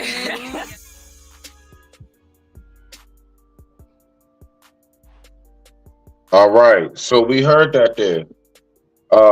I'm gonna go last with Soap. We're gonna go around the table. So, Brother Takashi, what do you have? What's your take on it? Ain't no question to it. We all heard it. What you got on that? And we just gonna go around the board. Y'all see the order. Of course, Tika, you before Soap. I digress. My mic is muted. Rock out. Hey guys, y'all gonna hate me, but no comment, bro. Brother Allen, you go. Propaganda. Shout out to the Crimson Current. Listen, these hyenas out here are going to say anything to justify the way that they think and the way that they want to move. And the problem is that we've forgotten that there's always been two different types of women that have walked this planet. And the majority of the women that walk this planet are not the women that understand how life really moves and how things really work. Financially, mentally, spiritually, things like that. No. They want to try to mask themselves as decent individuals, but they're still screaming for things that 9 times out of 10 you don't even fit in that category. It's levels to life, and one thing I know about life is not everybody's not going to be a billionaire. It's impossible. Economically, it's impossible for every man on this planet to be a billionaire. So I'm tired of hearing women talking about all this money, this and that, whoopty whoop. It's impossible for every man to be a billionaire for you. It's impossible. Economically, that would crash society. But see, though, women don't think financially long term, so they don't understand the dynamics of that. That's the reason why they're sitting there on these podcasts and things like that, and they talk about, stuff like this. But natural women who rock the natural way, of course, they're going to be more down to earth. I look at that also as a lot of these women are shaming these women because they choose not to put on these fake facades and wear all these fake things and stuff like that. And that's sad. That's very sad. Real talk. Okay. Sister Ruby. All right. We got Ruby Dog in the building. It is good to see you, sis. First and foremost, how are you feeling today? How do you feel today, Ruby? Oh, I Feel feel good? like a spicy Samoan, a Samoan jalapeno today. Okay now. All right. It's Taco Tuesday on Monday. Now, that's what I'm talking about. Let's rock out. So, I love it. I love the energy. There's a what you couple got of for us? ways. Well, there's a couple of ways that I want to come at this. Number one, I love all queens regardless. I just wish we all loved ourselves a little more. And as somebody who, for instance, watching that video, I just feel like I need to stop talking to you guys and I need to go and tell my daughter how beautiful she is and how her hair is beautiful as it is. It's, I feel like, propaganda is a good word for it. I feel like also that's from a lens of somebody who doesn't even understand what all of that really is. Like, I can understand, I'm listening, I understand it, I can comprehend it. I just don't understand why this is a topic of discussion for people. And I think that there's a lot of disillusion. But what I will say, that for somebody that loves women and that dates women, as long as you can rock out of the house with that same confidence, with your head up high and still be bad without it, we're good. We can play dress up all day. I'll wear a wig with you. Wigs are fun, but I think where we lose the value, it makes you want to stop and be like, why is this even a thing? Okay. All right. I can give it respect. Chica, Top Flight. I know you have some choice words about this whole thing. So go ahead and rock out. We're gonna go ahead and I'm gonna get my partake with soul. I'm not that bad, Smitty. So I just want to say that I definitely salute to Ruby. Like, we're all dope, the black ones, but I can also say that she was speaking more towards how men approach her as far as the caliber of men and how they have addressed her now that she became natural. It sounds like. And honestly, I can say that, I don't know. I think guys do come a little bit more correct with me since I've, locked my hair. I don't know. I'm gonna have to evaluate that further, because I don't know. I think I have a demeanor that's like, I ain't here to play, I'm not here to play. Don't come with no crap. All right, I read through the crap. I've always been able to read between the crap, but it seems like, people are noticing that more than I'm natural. I don't know. It could just be something. It could just be something I'm going with right now. But no, she might have some. It might be some truth to what she's saying. So but that's all I have. I don't really have nothing else too crazy. Okay. Honestly, I would say now to address Ruby. When you was like, I don't know why this is a topic of discussion, things of that nature. Salute to that, sis. Salute. The thing is this. Most men, let me just break it down to you in a very basic way so you can understand why it's such a big deal to us. I appreciate that. Nah, no problem. I got you. In our heads, we're saying, you see me. This shape up, that's mine. This hairline, everything, this is me. When I go to sleep and when I wake up, this is me. All I want is that back. Can I get that back? This is me. This is what I look like. It's not when we See, it get kind of look like a home. toupee. I don't know. You know what? This is why I wear my hood, because I always got haters and trolls in the building. Now, all I'm saying is, like, for the most part, that really is something that's important to a lot of guys. It is that you know, like, now listen, a lot of us, believe it or not, because I've spoken about this before, and similar to what Teak was talking about, right? Okay, there we go. All right, similar to what Teak was talking about. The thing is that most of us don't mind you getting done up, you know, and I've even said this on the panel before, as far as, like, think about even the wedding day. You know, your wife is going to go ahead and get doll-like for you on the wedding day. Do you then stop the show and like, oh, what's that on your face, woman? Like, usually that doesn't take place. That usually doesn't happen. Right. Why? Because it's not that, you know, it's not that big of a damn deal, right? But the thing about it is that, you know, we do want to know now, as long as my woman can be versatile with it. All right, there are times where you go ahead, you get your little extensions. One, please, you not come home with anything bleach blonde, especially if you dark skinned. I'm just reflecting right now. Don't mind me. I'm just reflecting right now. So I'm just saying, you know, when it comes to that, you know, as long as I can see you and I can see, you know, when you know, play dress up if you want, you know, as you all were saying, man, ain't nothing wrong with that at all. Ain't nothing wrong with that. It's because I know there are many times where I'll see you in the mirror, you're combing your hair. You'll leave out the house like that. Things of that nature. So no problem.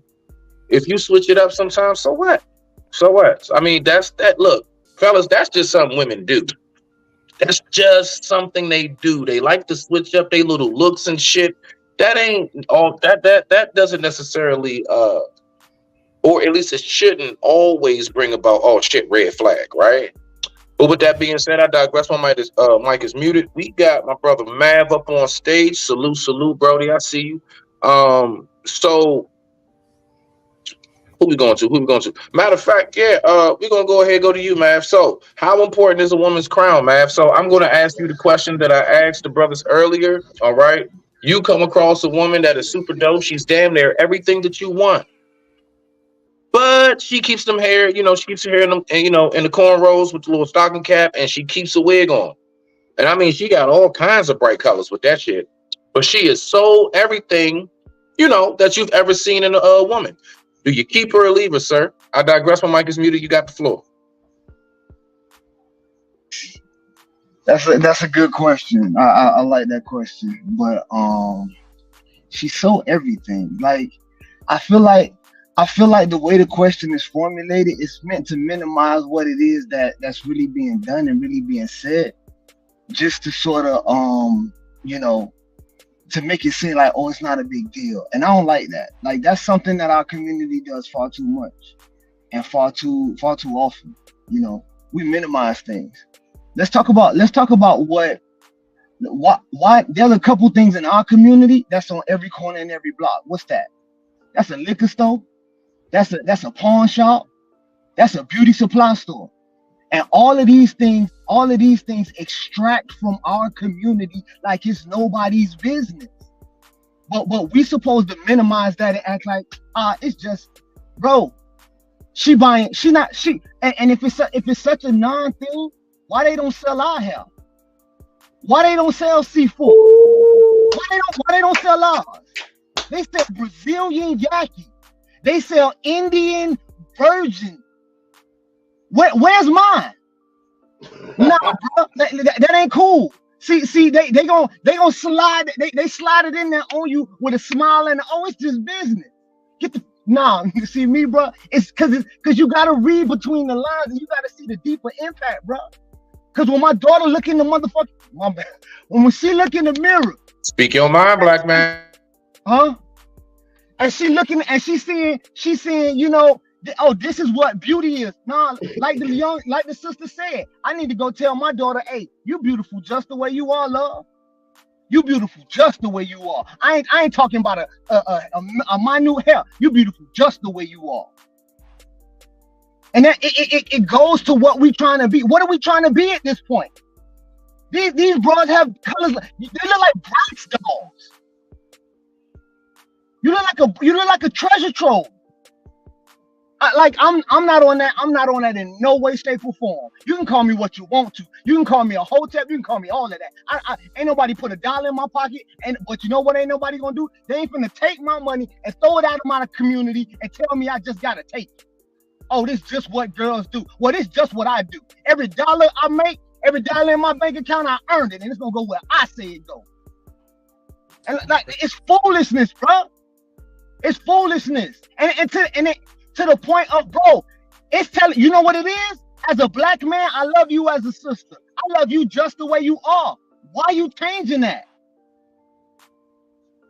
What you telling me is forget what you saying. Forget what you think. Forget what you want. Forget what you like. Forget what turns you on. If that's the conversation we really having, then you can actually kick rocks. You can actually kick rocks. That's gonna fuck her feet up. Now she ain't got no hair and her feet ugly. Come on, dog. You just canceling out any chances of any future hope. All right, Rock. I used to be hard on them feet, boy. Right. So look, right. Smitty. What's up, Jay? The follow-up what my man Maverick is saying. Mm-hmm. I think let's just keep it real. The reason why I said no comment is because like, oh yeah, I get so sensitive with some, not y'all. Some of you get so sensitive. Be like, oh, you don't like my hair, like sweetheart. Take that shit off. As far as I'm sorry, it's a carpet. Take that carpet off your fucking head. And I gotta say it like that because that's what I really mean. Take that carpet off your fucking head. Let me see your hair, sweetheart. If she had female cornrows, don't give a fuck. You look right to me. Like seriously. Well, because first of all, if you got cornrows, that means you have some length. Right. That too. So yeah, like that's a factor. Like I think that's just it's like people with no self I won't say self entitled, but like really self-confidence in themselves, they do that to doll themselves up to the point where like you gotta look like a Roman bitch to me when you do that. Or more fucking wigs. That's why I never liked that shit. I'm like, come on, show me your true hair, sweetheart. Like take that carpet shit off or rug. We don't care. Well, listen, the best example briefly that I can give to that, again, although I do stand on what I said, and I also respect all the brothers up here and their perspective and their position and where they stand. I love it. But you know, I try to tell ladies it's like this. Imagine we at the club and we all know how the club is. I'm just naming the scene because I don't do clubs, but just follow me, okay? Let's just do the scenario. So we in the club, and you know how it is. You know, they always got that kind of darkish, bluish, purple light going on and shit, all right? And we go home, and when we get home, we get to doing it. And when I start to sweating, black just start running down my head because my whole everything was spray painted on. That ain't even me. I'm bald the whole time. Now, you thought that was a low shape up. Psych, thought it was. Nope. All of that is Beijing. It's Beijing. All in it. So, you know, like, let's just be for real. You know, you be mad, especially if those are your pillowcases and now you can't wash that shit out and everything else. You're going to be mad. You're going to look at me like them niggas in Coming to America when they got up off the couch. Hey, they say Steve Harvey had a man piece, bro. Man piece. Listen, bro. So that's how I describe it, ladies, as far as the way men look at wigs. Okay, I digress. My mic is muted. Rock out. Hold on. Let me get in. Let me get in this. I'm always gonna be different. Why do I always have to be different? It's just me. I disagree with just about everything. Mostly you said, and mostly all the men say. I don't really care. You know why I don't talk about this stuff? Because I'm a man's man. Why am I saying I'm a man's man? Yeah, I said it. It may be offensive, but I don't give a damn. What does that mean right now? So I really don't give a F, really. Honestly. Like, just honestly. So a man can't have standards? I don't talk about this stuff. right? Why don't I talk about this stuff? Because there's bigger things going on in life that actually require my attention. That's one. Two, now there are things I believe are a bit extreme. That's also based on your choice. So the BBL things and the plastic surgery and all that, I do believe that's a bit extreme. But that's what I believe, right? So I don't really like anybody with a BBL and all that. I think that's kind of taking a little too far there, right? That's what I think, right? I think plastic surgery and all that, unless it's a medical thing or unless you have to have something. Whoever got music, please mute. You know what I mean? I don't know who got music, but whoever got music, you got to mute. So I don't know. Unless it's a medical thing, you actually require plastic surgery. Then I understand. If it's not that, then I think it's a bit excessive. You know what I mean? Now, okay. I don't even remember that show, Lady Phoenix, but yeah, I remember that. But yeah, I think when it comes to like wigs and makeup and all that, man, that's really on them, man. Wigs, makeup, lashes, nails, that's on them. If they want to rock that, they rock it. You know what I mean? If I feel like you kind of doing much, if they ask my opinion, like, hey, am I doing too much makeup or the lashes too much, then I would tell you. But that makeup, lashes, and wigs and nails, that's what girls do. You know what I mean? They be painting their nails from the time they like they could paint them like 4 or 5 years. I remember that in elementary school, girls used to paint their nails all the time. You know what I mean? Now they just have more things to paint and to wear and to put on and do other things. So I don't really care about that makeup and hair and wigs and all that. They always do that. They always did that. Hell, my mom and grandmoms used to do that, wear wigs and all that stuff. My aunts used to do that, wear wigs and all that. So I don't really like care about that, to be honest with you. Like I said, the only thing that I think is excessive is the surgery stuff, like the BBLs and all that. That's a little excessive for me. It's not to my liking. So, but what's those wigs and all the makeup and stuff with the women back in the day? Was it piled on like it is nowadays? Well, no. Deeper than that. Hold on. Go ahead, Al. A lot of these young girls used to grow up with easy bake ovens back in the days too, and then we find out nowadays half these chicks can't even cook a bowl of rice. So I mean, it's just like, what are we doing out here? Like, yes, it has to be a certain standard as men that we collectively, together as men, agree upon. That's getting the man code back in order for us to keep society in line, for us to keep families going. That's what builds community, is the man order, the man law. Is the community that we halfway agree upon certain things. Now, I'm not disagreeing with you, brother. You know what I'm saying? Some women, need to wear wigs, things like that, especially if they, may have cancer, things like that.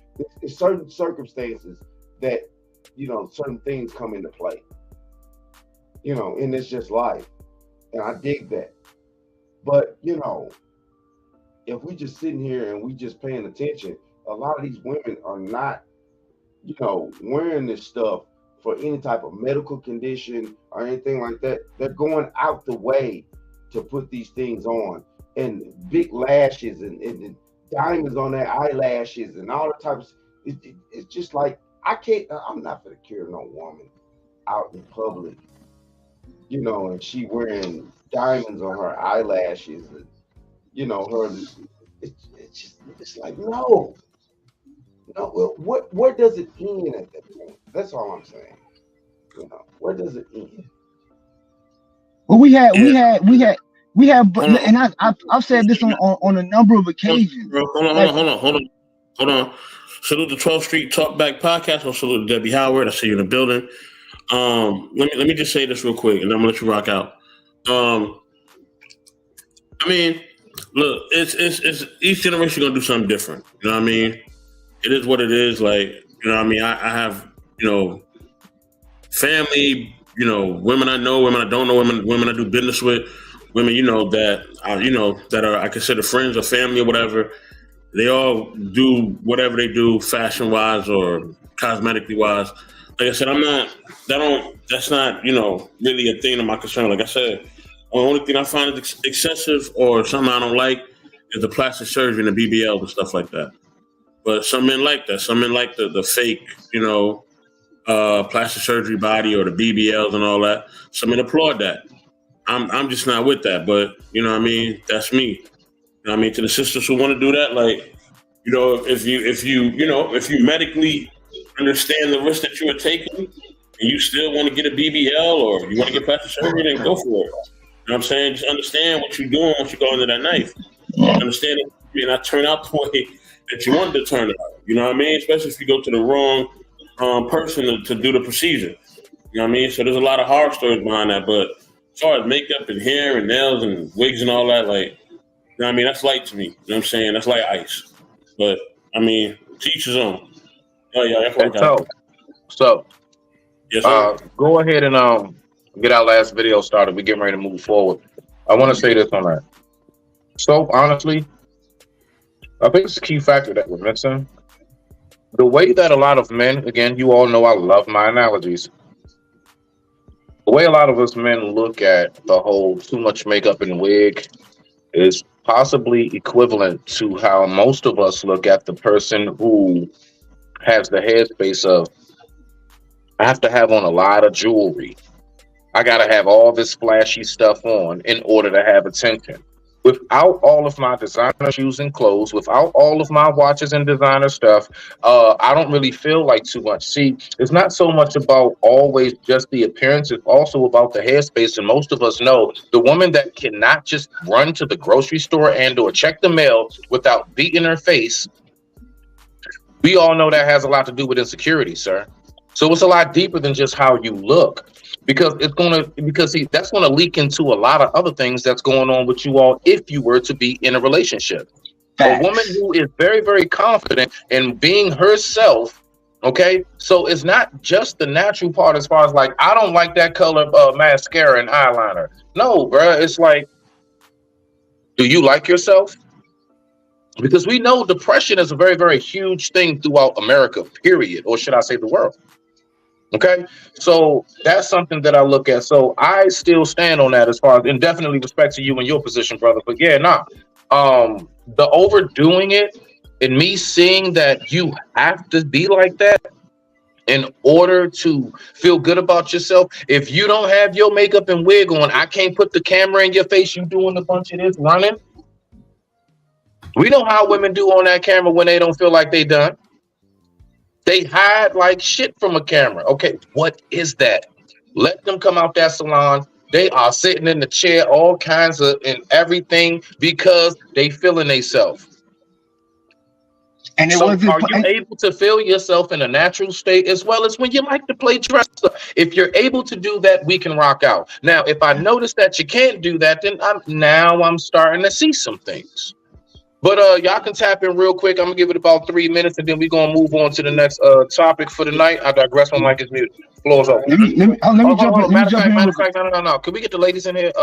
If either one of y'all want to say something after, Let me real quick. It's gonna be me, Mav, then the ladies after that. Right. So let me say this, right? I think at the end of the day, like, yeah, if they don't want to take a picture without their makeup, without their hair, whatever, that's on them. Like, I don't really trip on that. Like, I really don't. Like, you know what I mean? I don't like taking a picture without my haircut. You know what I mean? Or if I'm not shaved, like, I'm like, yo, get out of here. You know what I mean? Like, because it's not I don't like myself. I just know I don't look right. You know what I mean? Without my haircut or without me being shaved. I don't even like to go out literally without shaving my face. That's just a thing for me. Unless it's like an emergency. You know what I mean? Because I feel like I feel like I don't look right without me being shaved properly. You know what I mean? And to me, it's also a hygiene thing, but that's a whole other thing, just for myself. But yeah, everybody feels a certain way about how they want to look or how they should look. You know what I mean? I almost about longer than that. 5 years ago, I almost like changed my hair color. Like I almost did like a different color here in my hair at one point. But it's something I thought about, but I was like, nah, I don't want to do it. Yeah, I'm dead ass.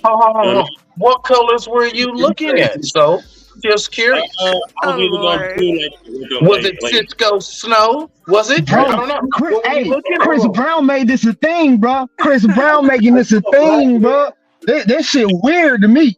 That shit. My hairdresser, listen, my hairdresser want to bleach my tip so bad. I be like, get that shit away from me, bro. It was either gonna be like an old red, or it was gonna be like probably be like a blonde drink, but I didn't know which one I wanted to do. But I changed my mind. I was like, nah, like I ain't want to do the upkeep of it. I almost did a few things in my hair back in the day. I almost did like an S curl processor, kind of like for it to be a little bit wavy. You know what I'm saying? And I was gonna kind of like have it more like more wavy, but like it was gonna be like kind of like a flat top or a hot top, but it would have like more waves in it. And I was gonna kind of like you was gonna have a flat top S curl. That's like a mullet, nigga. That's a black mullet. So like the old NWA. What are we doing? So that's a black man's mullet. Yeah, not as curly, but it was gonna be something like that. But yeah, it was gonna be on that type of tip. But that's what I wanted. You know what I'm saying? That's what I want to do with my hair. All right. I ain't want to do the upkeep of it. You still like the Nino Brown. That point. Listen, this why you gotta have homeboys, man. Hey, man, listen. My niggas tell me, please, if I'm doing some goofy shit. Me and this nigga is not going to the function with a flat top S curl. I'm sorry, bro. You have something. My father raised me for nothing. All right, I'm my own man. I'll figure out what the fuck I want to do for me. Can't nobody tell me shit. And I'm the oldest out of all my siblings. Can't nobody tell me shit. And I said, how am I grown? Believe that. Mav is on you, bro, and the ladies is on y'all. But a wise man recognizes good counsel. You know, that's all I'm gonna say on that tip. But as far as bro, I'm cool. Trust me. Is that it? Oh, okay. I didn't know we were talking to this. But yeah, as far as what these chicks like jumping off on what Smitty was talking about, you know, it's not just about it says more than just what she spent on it, right? It says that she's more concerned with the opinions of people outside of this relationship than inside of this relationship. And if that's the state of this relationship, this shit ain't gonna work. I don't care who you are. If you more concerned, that means anybody come in your house and tell her something off, she gonna be all out of whack and she finna start some mess with you about something that somebody else said. Are you serious? What you just said? You the king. You the king of your castle. So what? So your opinion's supposed to reign supreme. So why you out there worrying about what they think about you? Nah, the most important opinion in this household is the one you talking to right now, and that's how it should be. And it's not. I take you to be a reasonable, fair, and logical person. That's why you come across the way you do. So like you're not finna stress over. You're not finna what you saying to me is you're not finna stress over no simple dumbness that ain't that big of a deal. But at the same time, if we sit down and I express to my significant other, hey, this something I don't really like, and she already got it in her mind, she gonna do what she want to do regardless of what you think. Then that's the precedent that you setting up. If it can't be something we can talk about, because guess what? If she tell me she don't like something about me, then I gotta, I gotta sit back and analyze, and we gotta have a conversation about it. That's real talk. That's how relationships last 30, 40, 50 years. You go talk to these old people and see they had some tough conversations with each other. That's what it is. But too often in these relationships, I see it's all about me. It's all about what I want. It's all about da da da da da. So if that's what you're gonna be, then you don't need to be in a relationship. Go be by yourself, right? You want to paint your hair any kind of color, any kind of way. What you was doing that before we met. The only difference was I wasn't paying for it, so I ain't gonna pay for it now. And when we talk about having a standard and upholding the standard, bro, I say this so many times. We had Barack and Michelle Obama as our standard for 8 years. Imagine that woman walking in. Imagine her on the campaign trail with the sexy red, with the half red and the half black. We gotta be aspiring to be better, man. Hey man, it's oh my God. That's what's gonna happen. So listen, with that being said, y'all, I like the way you said that, Matt, when you was talking about who people should go to, so on and so forth. So if you can go ahead and get this last video for us pulled up, because I really want to see where we are. I don't want to hear what the lady's got to say, but I'm definitely going to rebut what he said. Oh shit! Damn! Oh, I'm so sorry, y'all. They've been quiet for a minute. I'm sorry. I mean, I'm sorry, ladies. hello. I mean, My bad. Damn. right? I mean, I'm gonna say this though. That's why. Let me let this shit down. Let me say this. That's why you have to find a person that's right for you. You know what I mean? You got to find who's right for you. I always say that. So, you know what I'm saying? If I want to move a certain way, I'm gonna find who's right for me. And if she want to move a certain way, you're gonna find who's right for her. Like I said, I don't. You know what I mean? I don't really stress over certain things, but other people may stress over that, and they may want her to kind of look a certain way or be a certain way. Me, there's other things that I hold important. You know what I mean? That matter to me, and there's certain things that I really don't care about. And that's just one thing that I don't really care about, to be honest with you. You know what I'm saying? But I mean, I'm not a girl that So just saying he'll keep her, y'all. I mean, ain't nothing wrong with that. Right. I'm not talking to a girl like sis. I mean, why would he not keep her? She's treating him good. I mean, are guys acting like that's not what they want now, or exactly? Hold on. Is that it? If I'm Barack Obama and I'm running for president, no. I wouldn't talk to. Barack ain't did shit without Michelle. I just want to. What do you mean? And Michelle don't have. And Michelle don't have to have red and half black. She don't have to have red and half black. You right. Mike. I'm not. Mike, hold on, Tika, hold on. To the brother, I want to talk to somebody like Sexy Red because of her character, not because of what she wears, because of her character. I don't like her character. I don't like the way she move in public. The way she move in public to me is disgraceful. I don't like certain things she do in public. But you don't think the outfit and how she moves doesn't go together? Right. No. A costume is part of a character. A costume is absolutely. There's women who color their hair who don't move the way she moves. Completely. They may, and it don't matter what type of color. They may color part of their hair. They may color a section. They may color the whole thing, but they don't move the same way she moving. No, I know I'm stroke streaming. My bad. They're moving entirely different than how she moving. You know what I'm saying? So not all of our sisters are moving the same way who color their hair. That's not a fact. You know what I'm saying? Tika, go ahead. I mean, I gotta say that I agree with that because I do wear a blue wig occasionally. But this is what I'm gonna say, right? Look at his face. Hold on. But it is one of my characters. So this is what I'm gonna say. First off, there's a lot of nut hanging in here in this room right now. All right, I just want to make sure I pay attention to. There's a lot of nuts hanging low in this room right now. I resent that. No, I don't resent that. Look at the guy's faces. Yo, I'm gonna make sure I look back at this. There's a lot of nuts hanging in this room. Okay. I mean, and y'all gotta let y'all nuts hang, as y'all would say. This is what I want to see. That's really interesting. This is what I want to see. That's really interesting that I am seeing, and I don't know. There's no.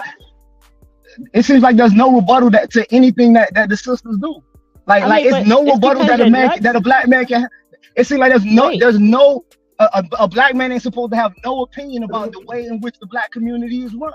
I don't. No, that's not what I said. I just said that there's a lot of nuts hanging in this room. I didn't. That's it. Let her land her plane, and then we can move on to Ruby and then move on to Marcus. Go ahead. Yeah, I mean, is y'all trying to land safely or what? Because I could crash this shit. I mean, let me know. Okay, so this is. Oh, he rather crash. This is ridiculous, guys. Okay, so here's the thing, right? It is so interesting to me how guys will say, oh, I don't like this, I don't like that. You know, girls wearing this, wearing that, big BBLs, little BBLs, somewhat BBL. But y'all will smash these women. You're smashing them like crazy. All up in the guts. Front ways, back. Look at his face. Front ways, back ways, to the side, butterfly, whatever pretzel I'm hearing, that's a new thing. I mean, but y'all will smash these women. Okay? Pretzel's been around. If there's no interest in these women, why are we giving them mixed messages that they look good, that they're fly, that they could be entertained? Why do y'all not just pass up on these women altogether if y'all have a problem with how they look? Hold on. That's because they're thinking with the little head, not the big head. I'm gonna answer that for you. Okay, but still, there's no interest. Why are we entertaining these women? Why are we smashing them? Oh, I'm because not sex is interested in sex. these. Like I'm not water is interested wet. in these women personally because none of them are attractive. I don't give a damn what anyone fucking says. I don't give a fuck. That they're not my type, and also they're the type of woman I would never bring back to my mother. So no, I would not smash. Okay, any of them. so Jay Would rather Takashi, spend time with Jay a rabbit. Takashi, I gotta ask you a question. Since you wouldn't smash, are you from upstate New York? No, I'm not from New York. All right. Promise you that. Next. Why are we smashing these women, guys? I'm not. Okay. Jay Takashi, he's not smashing them. Mac, you said you are smashing them. Hold on. I used to. I'm not gonna lie. I used to, Okay. Tika. So one for Mac. Some of the chicks. Alan, But are you I smashing have the them guts to or like passing admit on these it. women you're not interested in? It's only a certain percentage of men that are actually smashing y'all out here. Hold on, not y'all. See, I'm not into y'all. I've avoided the y'all, and I'm over here in the corner. If it don't apply, let it fly. Alan, are you smashing them? I'm not specifically saying you. I'm just saying.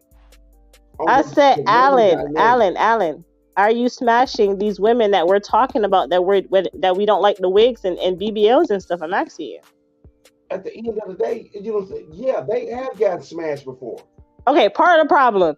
All right, so are you smashing these women? Hold on, Alan is part of the problem. Let's own it. Let's own it, because this is mixed messages. This is what I'm saying. We're giving these females mixed messages that we don't want to entertain us, but we are smashing them. So I'm just trying to see the true value in what we're doing. This is a problem. You're part of the problem. Because at the end of the day, a woman has her side to present herself to. If she was not out there to be smashable, would nobody be smashing?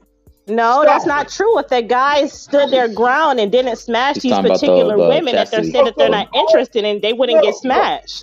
Because there wouldn't be no penises entertaining them. So it's all on a man to control himself when we know that you have a dick that inserts into a vagina.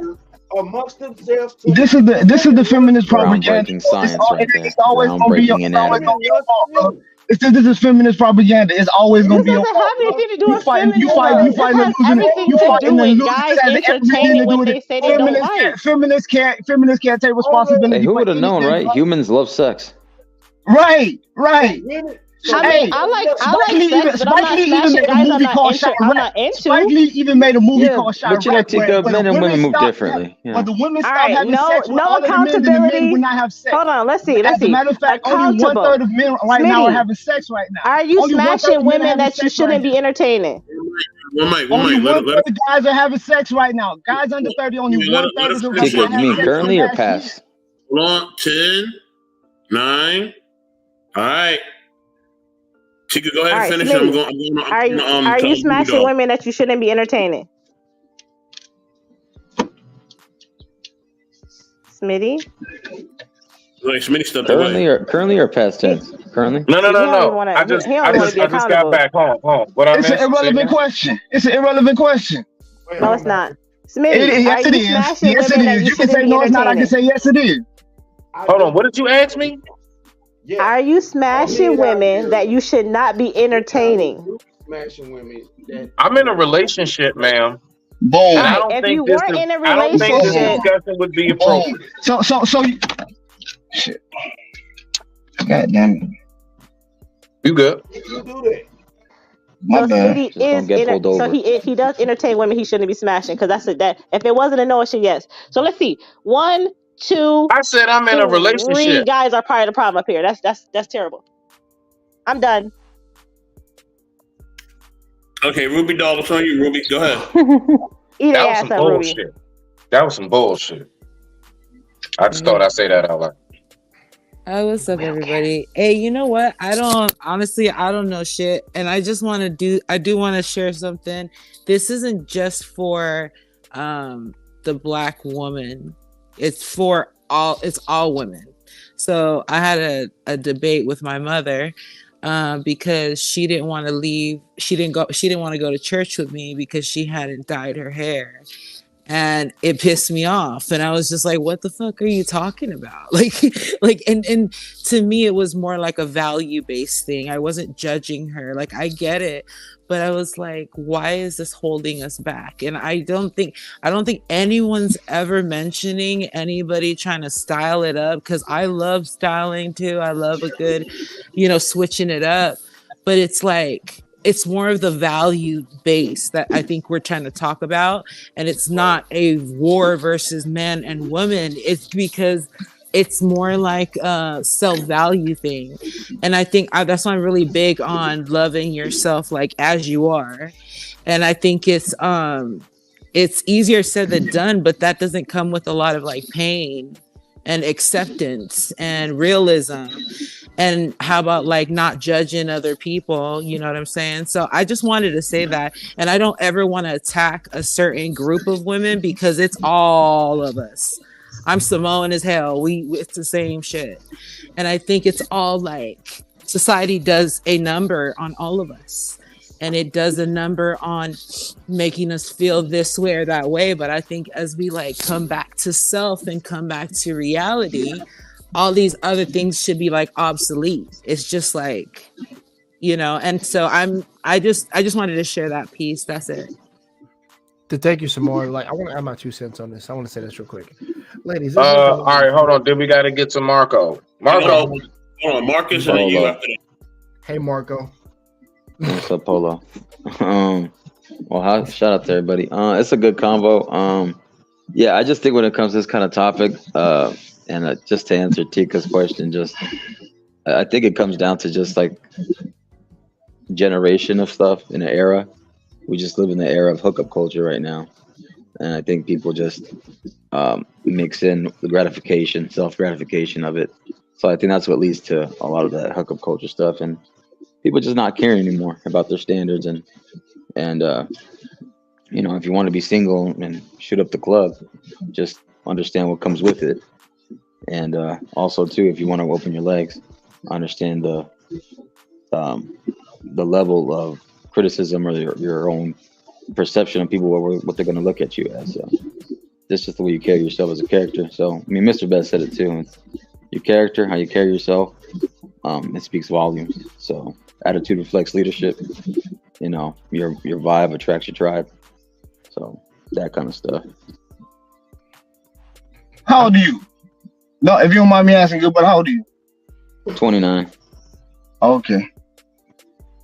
Yeah, I mean to come out of left field, but you made a particular point about like we in the era of not caring, but like as a student of history myself, like this not the first time this happened. If we look at history, this happened in the 60s and 70s. But what did that set off? It set off the AIDS in the 80s. So we can sit up here and act like all of this stuff is past us, and we can sit here and act that goofy again. But what's gonna happen? What's gonna happen is the same thing that happened then. It's just a matter of time for the right chemicals and the right biology get to the right place, and everybody mixing all these things together, and poof, here comes another one. Like this is dangerous. No, I get you. No, I get where you're coming from. I'm not saying like people care, but we care about the wrong things, And it's like we don't care about respect and the values and like meeting each other's families, bonding, caring about the real stuff that matters in the long run. We just want to care about the short run. Well, hey, can we make a home run? Can we make a grand slam so quickly? It ain't work like that. You have to practice. You know what I'm saying? You have to grow to it. You have to grow your skill. You have to grow your craft. But people want to just get the quick end game. So it's just like a quick nut. That ain't gonna happen. Like it could, but oh well. What's gonna happen when you get an epiphany? What's gonna happen later? Are you gonna do something about it? Are you gonna change? Are you gonna grow? Are you gonna grow with this person? Do you just want to release and just go back onto the streets? Then fine, to the streets you shall return. But sooner or later, people are going to sit down with themselves, and they're going to be like 5 years, 10 years, 15 years down the line. You see that lady or that person at the party sitting by themselves. Do you want to be that person? You want to be the person being celebrated with the family? And I think, some people, if they're not around their friends, and you sit down with them by themselves, they're going to actually tell you who they really are. Fuck trying to impress everybody else. Who do you really want to be, and who do you want around you? and what do you want to be like? So I look at it like that. So, you know what I'm saying? So I just don't think people don't want to put the time and work in, and people are afraid to get hurt. Right. I agree with Marcus. I think it's more of some people try to put on facade to hide how they really are, and I ran into plenty of people like that. I almost fell into that trend, but I didn't do it. Like I said, I was very fortunate to have brothers to be like, brother, you gotta level up. You gotta be able to walk in be comfortable in your own skin, things like that. I got the same prep talk from my brothers, older brothers, to make sure I wouldn't follow that dumbass line. And it's just like, it helps. But the thing is, we're such, I swear, this is the most insecure of a freaking era of people that I've freaking seen. Like I said, this era is full of, I'm going to say it and pardon my language, this era is full of bitches. I just got to say it. Like we got these people, everybody is so sensitive of anything being said about them in a negative, or I'm not even going to say negative, in a destructive criticism way, that they can't take constructive criticism. And that shit, it baffles me. Because I'm 32 and I'm like, dude, I grew up on these principles and morals. And it's like, Nick, motherfuckers just threw that out the window. And it's just like, it confuses me sometimes. Where it's like, where it's just like, Jay, because we actually had a conversation recently about this, especially when it comes to us growing up. Where my boy asked me, yeah, Jay, I think I'm somewhat smarter than some people in 25% of the population. Well, what makes you think you say some shit like that? Because this current fucking generation, they can't use fucking critical thinking or common fucking sense. Common sense is not that fucking common. And a lot of people can't do that. Goes back to why I don't want y'all doing my surgery or fixing my cable. Rock out. Right, bro.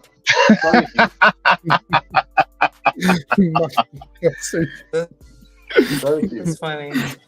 Yo, everybody trying to find a fountain of youth. Everybody want to, I want to live forever. And it's like, listen, look, no, that's not going to happen. Right. And like I said, it's the era of the generation that we're in currently right now. And to what Maverick and what Marco, aka Marcus, is saying, I'm going to keep calling you Marco. That's funny. But yeah, it's gonna forever be something that's always in this era, particularly. And like I said, whatever people take from, or people in the future are gonna look at how it's now. Maybe they take some traits of those, or realize, be like, yo, these motherfuckers was dumbasses, and this with the shit they were doing, they would be laughing at our asses. Right. Because I was thinking about how they would view us, and I'm just like, yo, this generation was stupid. They were like these motherfuckers still arguing over like poverty and shit. These motherfuckers still complaining even though they had chances. These cats are still fucking complaining about other stuff. Like, bro, I swear to you, if I was one of the people in the future looking at this history, I'm like, yo, this is shit. That's what I would say. No, we're all together. I'm sorry.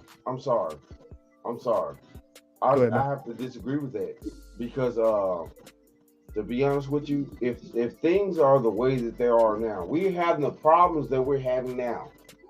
The people in the future are not going to be looking at the history, because the people now are not looking at the history in order to develop themselves to be better. So that's a factual point. The morons, the dingbats in the future are not going to be looking at history at all. 9 times out of 10, it's going to be a future of sludge, debauchery, and true.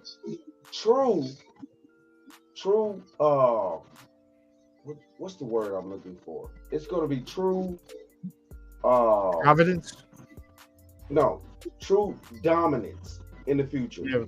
With the media, all the types. It's going to be true dominance in the future. It's not going to be people that are actually going to think for themselves. It's no way that they're going to be thinking for themselves. So you said like the collective hive mind, basically. But that's been happening since the dawn of time when it came to whether it's scriptures. Yeah.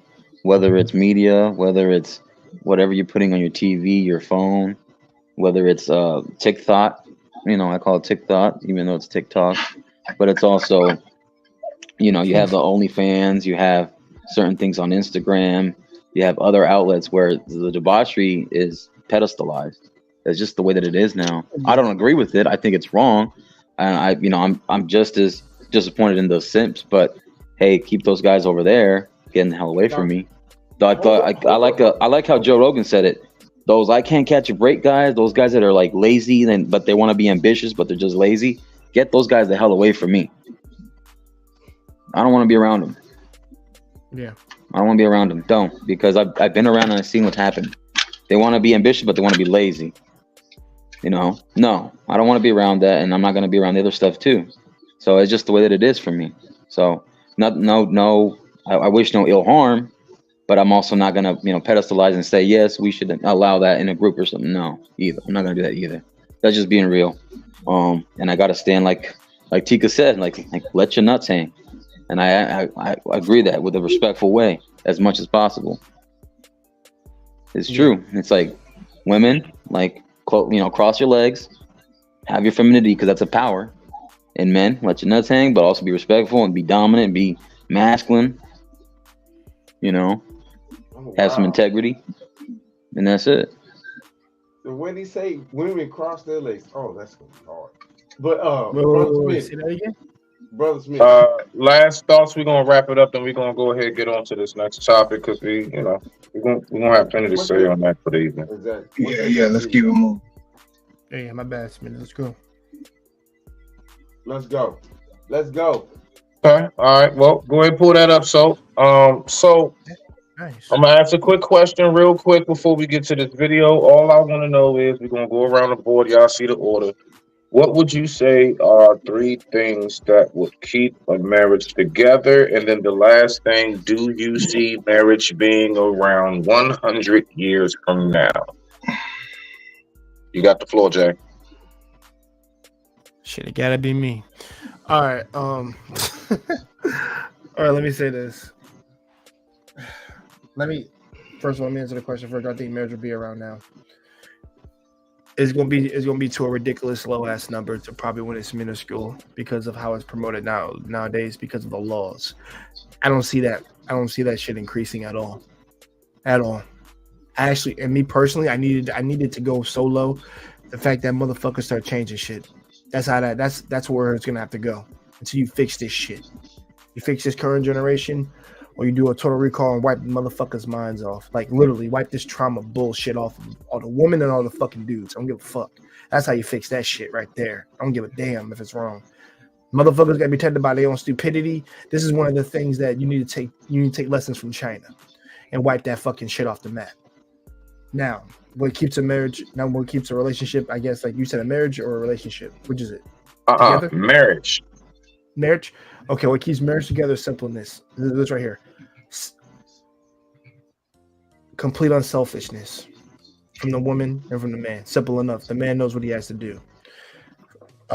Truth, honesty. Well, truth, same thing. Honesty, loyalty, love, and compassion. Simple enough. There's about 5 things. He said 3 things. Yeah, no, he took all this out already. Hey, that's okay. We hear more than enough shit that don't go. I'm messing with you. Hey, throw them sprinkles in that cherry on top of that cake, Jay. You good? I got you know it.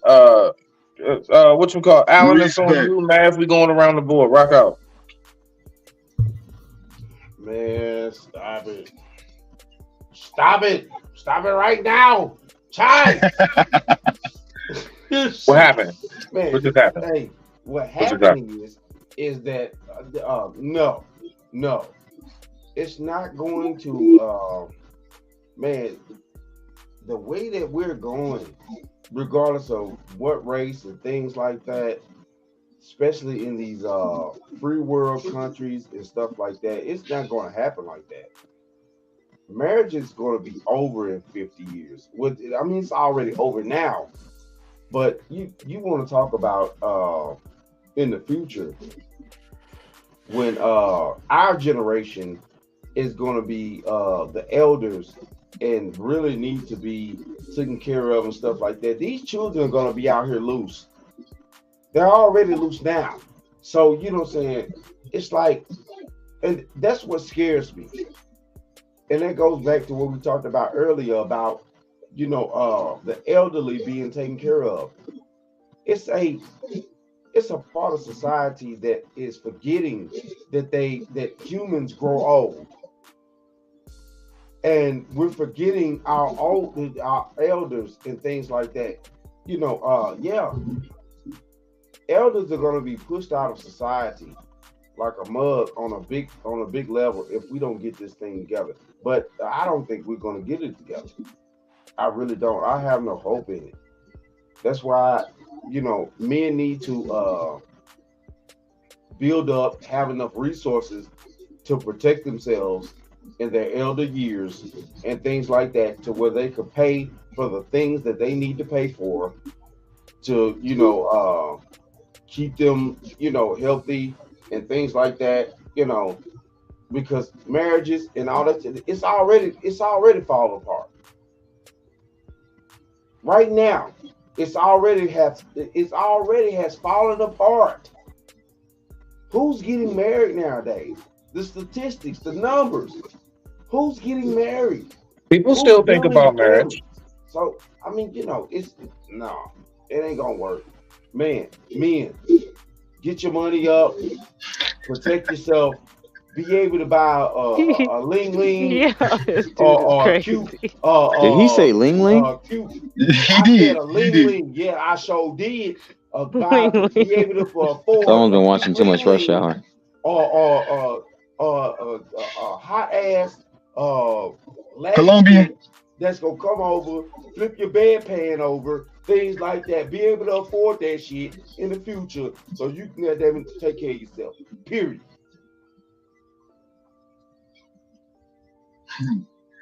True enough, Debbie. It's on you, Mav. It's on you. Going around the board. TP, you It's on next. me. So I'm more of a globalist mindset of it, and I see it from a more 10,000 feet in the air view. Okay. Marriage here in the States has been going through this weird thing since the 90s with the whole don't ask, don't tell. They just been trying to redefine it and things of that nature. But as we see with the more conservative Supreme Court justices that have been put on the courts, they, like the liberals, know that this could be bro. When I was growing up in the 90s, bro, overturning Roe versus Wade was not a question. Overturning affirmative action was not a question. It was a non-starter. It didn't even get talked about. Both of those things have happened. Both of those things. So like there is a conservative turn that is clearly happening here. What has happened is liberals and the feminists they've just gone too far. They've gone too far. They've defined masculinity in its essence as utterly toxic, deferential, dangerous to society. And I refuse to accept that my mere existence is a danger to the world. It's absurd that I have to explain that to sisters. But I digress. This is what but so as that pertains to the way marriage is here, I see some promising things. Not as you said, not in the statistics and things of that nature, but statistics tend to lag about 10 years. We need to get enough time. Gen Z is still in elementary school, or Gen Alpha is in preschool and things of that nature. We won't begin to see the statistics on the way they feel about these issues and the way they see. But I do see in some of the Gen Zs, they looking at the misery of their aunties and sisters and cousins of the millennials, and they like, girl, I need a man. Like they like you tripping. That coupled with the fact that outside of the United States, like we look at Africa, we look at Congo, they're putting it in their constitution. Oh no. It's man and woman, woman and man. This man, woman. This y'all confused. And so what we see is around the world, America is losing its grasp on this dominance that it had, because we've changed from a place that influenced people with ourselves, with our diplomacy, to this saber rattling nonsense. Like people actually wanted to be American. People actually wanted to be American. But we look and see, and it's not. And the crazy thing about it is, it's not one side or the other. We saw when the conservatives were in power, they shut off the 501 visas. okay, cool, that's a great idea. It helped a whole lot of more black folk get into these universities. It absolutely did, because they didn't bring these Asian people over here to fill in positions. But what did China do? After they done sent all of their people over here to get this good ass education, they said, okay, come on home. We got jobs for you. So it's like we cut ourselves, we shoot ourselves in the foot one way or the other. So when I look at that from a globalist perspective, around the world, people getting married the same way they always have. And when you think about the poorer countries, the third world countries, most people in the world live off less than $2 a day. And what has traditionally been the greatest source of wealth accumulation in the lives of individuals and people is getting together as 2 or 3 or 4 and building a family. Walmart is a family. Rockefeller is a family. Ford is a family. These family names, bruh. Like, this is how that's the real problem in our community. We don't understand wealth is accumulated by the name. Tommy Hilfiger is a name, bruh. Like, but we spend all of this money on this dumb stuff. Like, we need to be building families. So I don't know if we will ever get it. I think there is a conscious effort that we don't ever understand that. That's why generation after generation after generation, we don't get that. But guess what? Like my man said, get you a Ling Ming. Hey, you know what else on every corner in the black neighborhood? A Chinese food restaurant. And the auntie doing the putting the place MSG. together. The niece is We call them carryouts. putting the Those are food out restaurants. at the register. The daughter, like, bro, this is how these things are made. So if we ever want to close the gap, we gotta do it. So will marriage in itself as an essence be in the future? Absolutely. But will it be here? I like I said, I see some promising things, but at the same time, you know, we gotta have the people. What keeps a family, what makes a family work is, I think what Debbie was saying is communication is real important between them two individuals. Man, that's heavy, right? I think trust is real important, right? But when I see women weaponizing what a man tells them against them, or putting folk business all out in the street, yo, I don't trust you.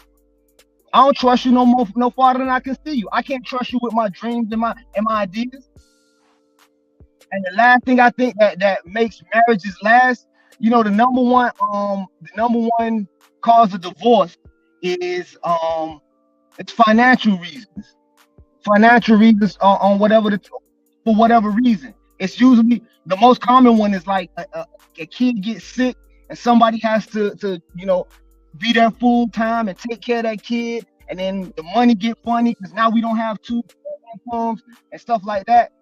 Finances is the number one reason. So I think being on the same page about finances, thinking about those sorts of things in advance. And when I hear women talking about, oh, if he want me to sign a prenup, then we're not getting married, that's saying you don't appreciate a guy who's thinking long term about your financial situation.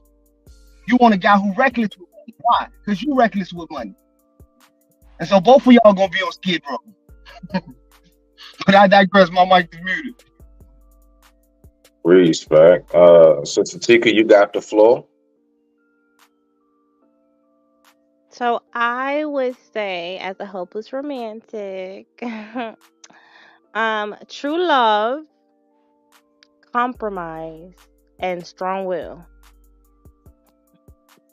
And then as far as like, is marriage going to be around for 100 years from now? Yeah, I mean, listen, there are some people out here that are serious about what they want, okay? It's going to probably be about 5 people getting married, but shit, I'll take it. 100 years Tika, where you from from? now. What you say? Where you from? I'm from upstate. Nah, I heard something in your voice, like you got a little accent or something. Like, My what dad's is that? Jamaican, but I'm from upstate. I'm Americanized. What? Okay. So yeah, it's gonna be around because guess what? Some people are serious about this. All right, I'm serious. I want to get, I would love to get married. Yeah, things like that, looking all cute and stuff. Amazing nigga, It's Shout out to my Wow. guy. Wow. marriage. Shout out You to heard, my you heard how she guy. described that? But hold on, You What? don't want a marriage, you want a wedding hold on. and an amazing nigga. Like, Let me ask this. Let me What? ask this. I didn't say I Hold wanted on, an let me amazing ask wedding. I said I Let wanted me a. I ask want. I this. said my Real talk. guy. I said my. Shout out to my guy. No, That's what I hold said. on. Let me ask this. She wants the If four they season. too short, you know what I'm saying? He one of the men that are essential. This is one of the essential men. If he works for the trash people, or he works for the city, police officer, or he works for the firefighter department, or anything like that, or he's a chef, or he's a this and that. Like, listen, look, you know what I'm saying? Most women in today's society, what the problem is here? The problem is here. With the reason why we can't build anything in the community is all women want to just shoot to the top. The majority of women will just shoot to the top, and it's not a lot of black men at the top.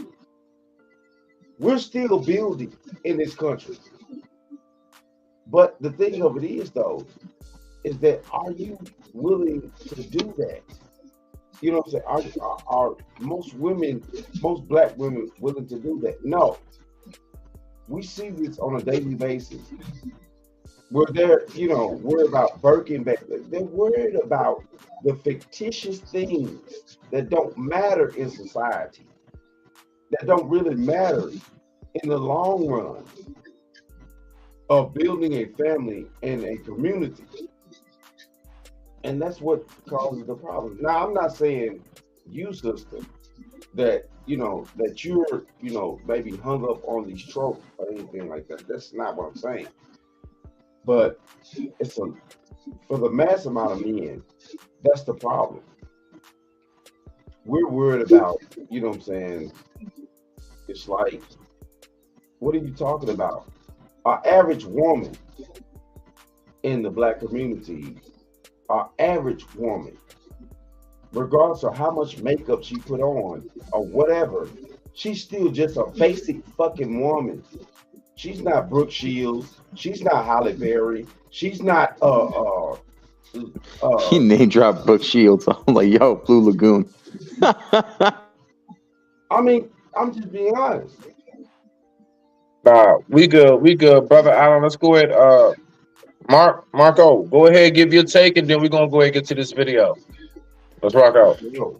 Yeah, I think honestly, the best things, in my opinion, for what I've seen work out is leadership in a marriage, foundation, and loyalty. I mean, loyalty is one of the biggest things. People are so quick to run, quick and dry. So I think it's all matters in that the concept of marriage. It's like the words carry weight.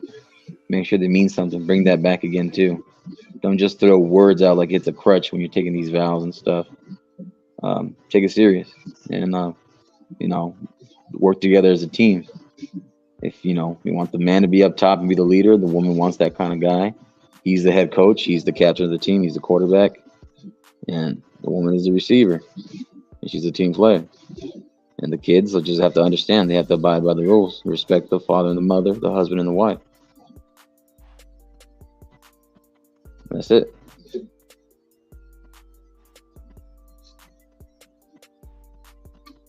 All right, well, let's go ahead and get to this video, and let's listen to what I would consider to be professionals. So you can go ahead and drop that when you're ready. If anybody has any final comments before the video pops up, rock out. I digress. My mind.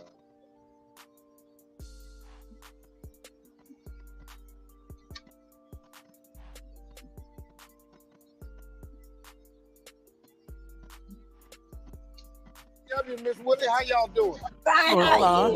You 103 years old? Son, you got to be the prettiest 100-year-old.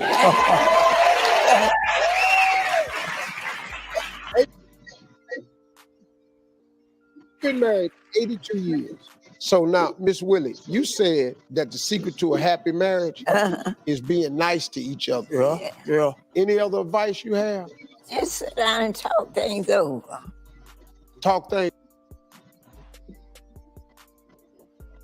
over. Oh, yeah, and get a good understanding of what you're doing and where you're going. Let me ask you something. It's a lady up here that's been engaged. She been with her boyfriend 11 years. Yeah. They've been engaged for 5 years. Yeah. He want to get married.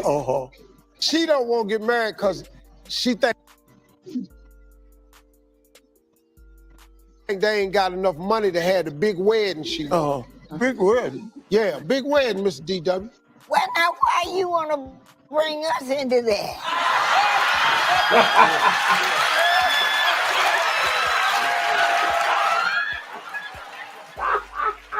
You don't need to have no big wedding. Just go and get married. Don't need to have it, just go get married. Let me ask y'all a question. Okay. How long did you court her before you asked her to marry you? Oh, about 3 months or so. 3 months? Yeah. When you're young, you don't know any better. Right. When you get older, you learn your lesson. Yeah. So you know better. Right. Now, how old was y'all when y'all got married? I was 19 years old. You was 19. Right. Now, Right. Mr. DW was 19, Right. and he 103 now, Yeah. and you 100. I can't count so good. See, Miss Willie, you sat up there, and what happened was, see, let me show you something. You met that little fine chocolate man. Yeah. Came up that road. He was strong. He walked like Like he walked. $100, nothing.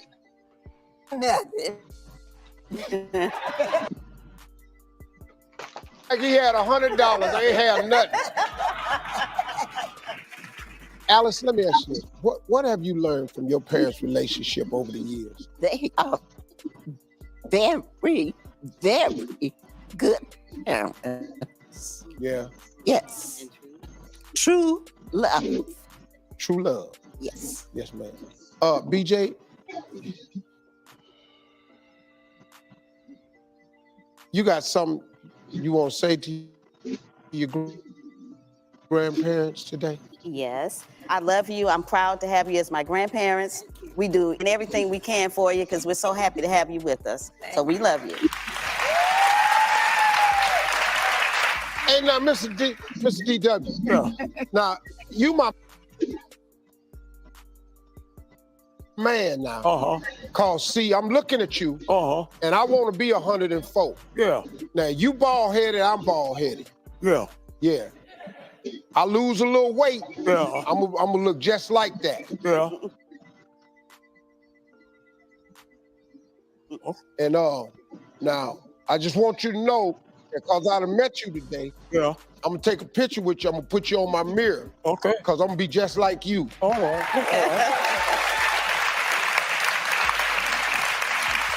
Hey y'all, I want to say thank you to my main man. That's Mr. DW.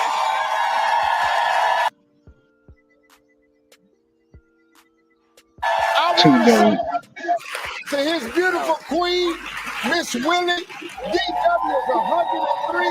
Miss Willie is 100. Thank you for their daughter and their granddaughter, BJ and Dallas. Share y'all's beautiful inspirational story. We'll be right back, everybody.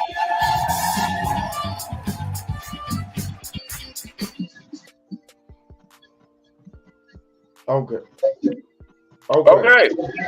No, okay. So I'm finna ask a serious question. God bless him. I'm finna ask the serious question right now. Go ahead, bro. At the end of the day, though, you know what I'm saying? Like, yeah, I commend the elders because you know what I'm saying. I grew up with that, and I understand what that is. But why wasn't the other two women? Where were their husbands at? Like, seriously. Boy, you picked up on that too. No. Boy, you picked up on that too. No. I fuck that 10 toes down. They independent. They independent modern women. That's Where were they at? They grandchildren, they great grandchildren. You know what I'm saying? These people, I know what that means. I take care of a 100-year-old grandmother. I know what that means. Where were their husbands at? They would sit on the couch next to them. Any excuse will do. Man, stop it. Yeah. And I think I've seen that video before. Everybody quiet. No, yeah, you did. No, you did. Listen. I didn't pick up. To be honest with you, I was so enamored by and then if you did the math, he was 19 and she was 16. That's why she said I ain't do math so good. That's what marriage used to be back in the day. Right. Everybody didn't wait till they were 35, 40 years old. This is my first marriage. Right. This is ridiculous the way that we're living nowadays. Right. We used to get married as young people to build a family. The only way you could build a family is if you get married young. That oppose discipline because you were raised in a proper family to oppose discipline on you young enough to teach you, both men and women, to be taught as young children how to discipline.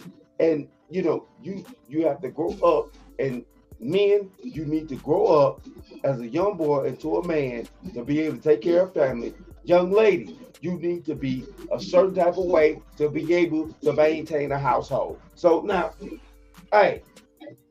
No, you spot on. Listen, Alan, you spot on. Imagine King Von married and taking care of his kids. You think he in Miami getting gunned down? This would change. King Von, listen, I don't want to hear nothing about. Hey, real quick. So we're gonna go around the board. I want to ask this question to that because it was something highlighted, I would say, in my mind.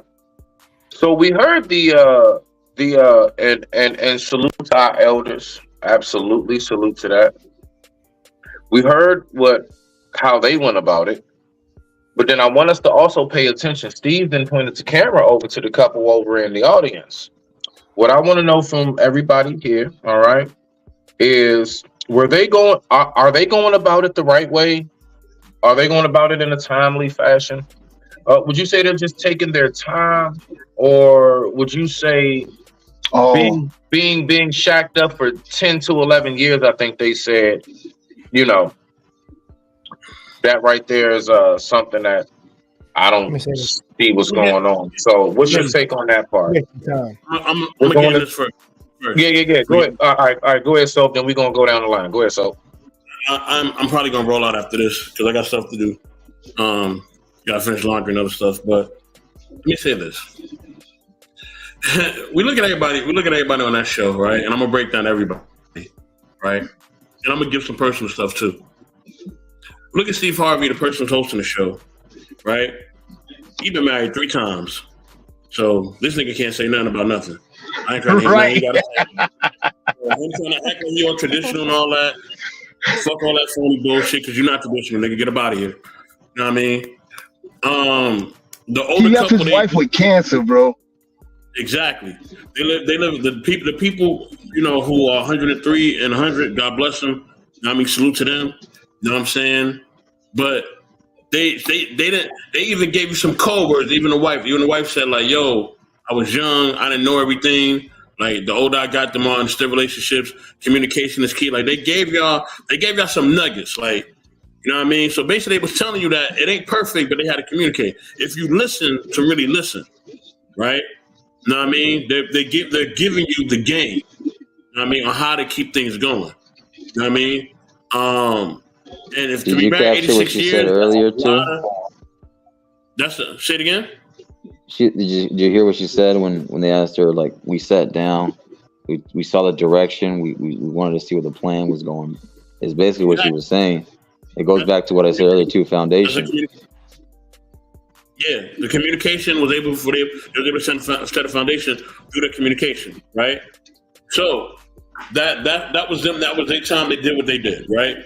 You know what I mean? Now the daughter and the granddaughter, I don't really know their marital status. I don't know if the husband wasn't around. I can't speculate. Don't know. Don't care.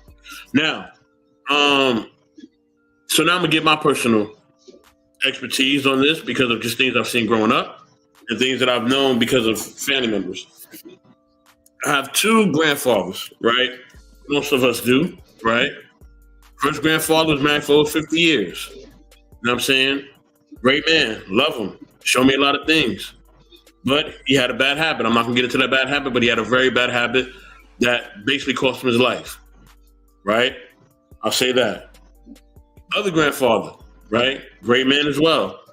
Love him. But he had some bad habits, right? And he had kids with other people that he probably shouldn't have kids with.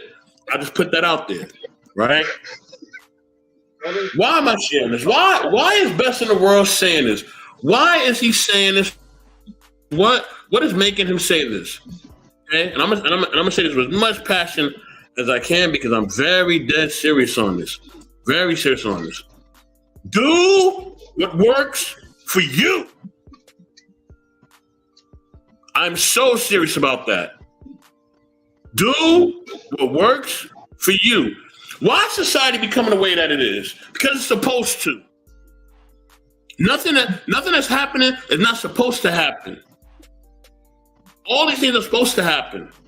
Everything you see around you is supposed to happen. Good and bad, supposed to happen. It's life. That's how life is. You're going to have your in between. That's just life.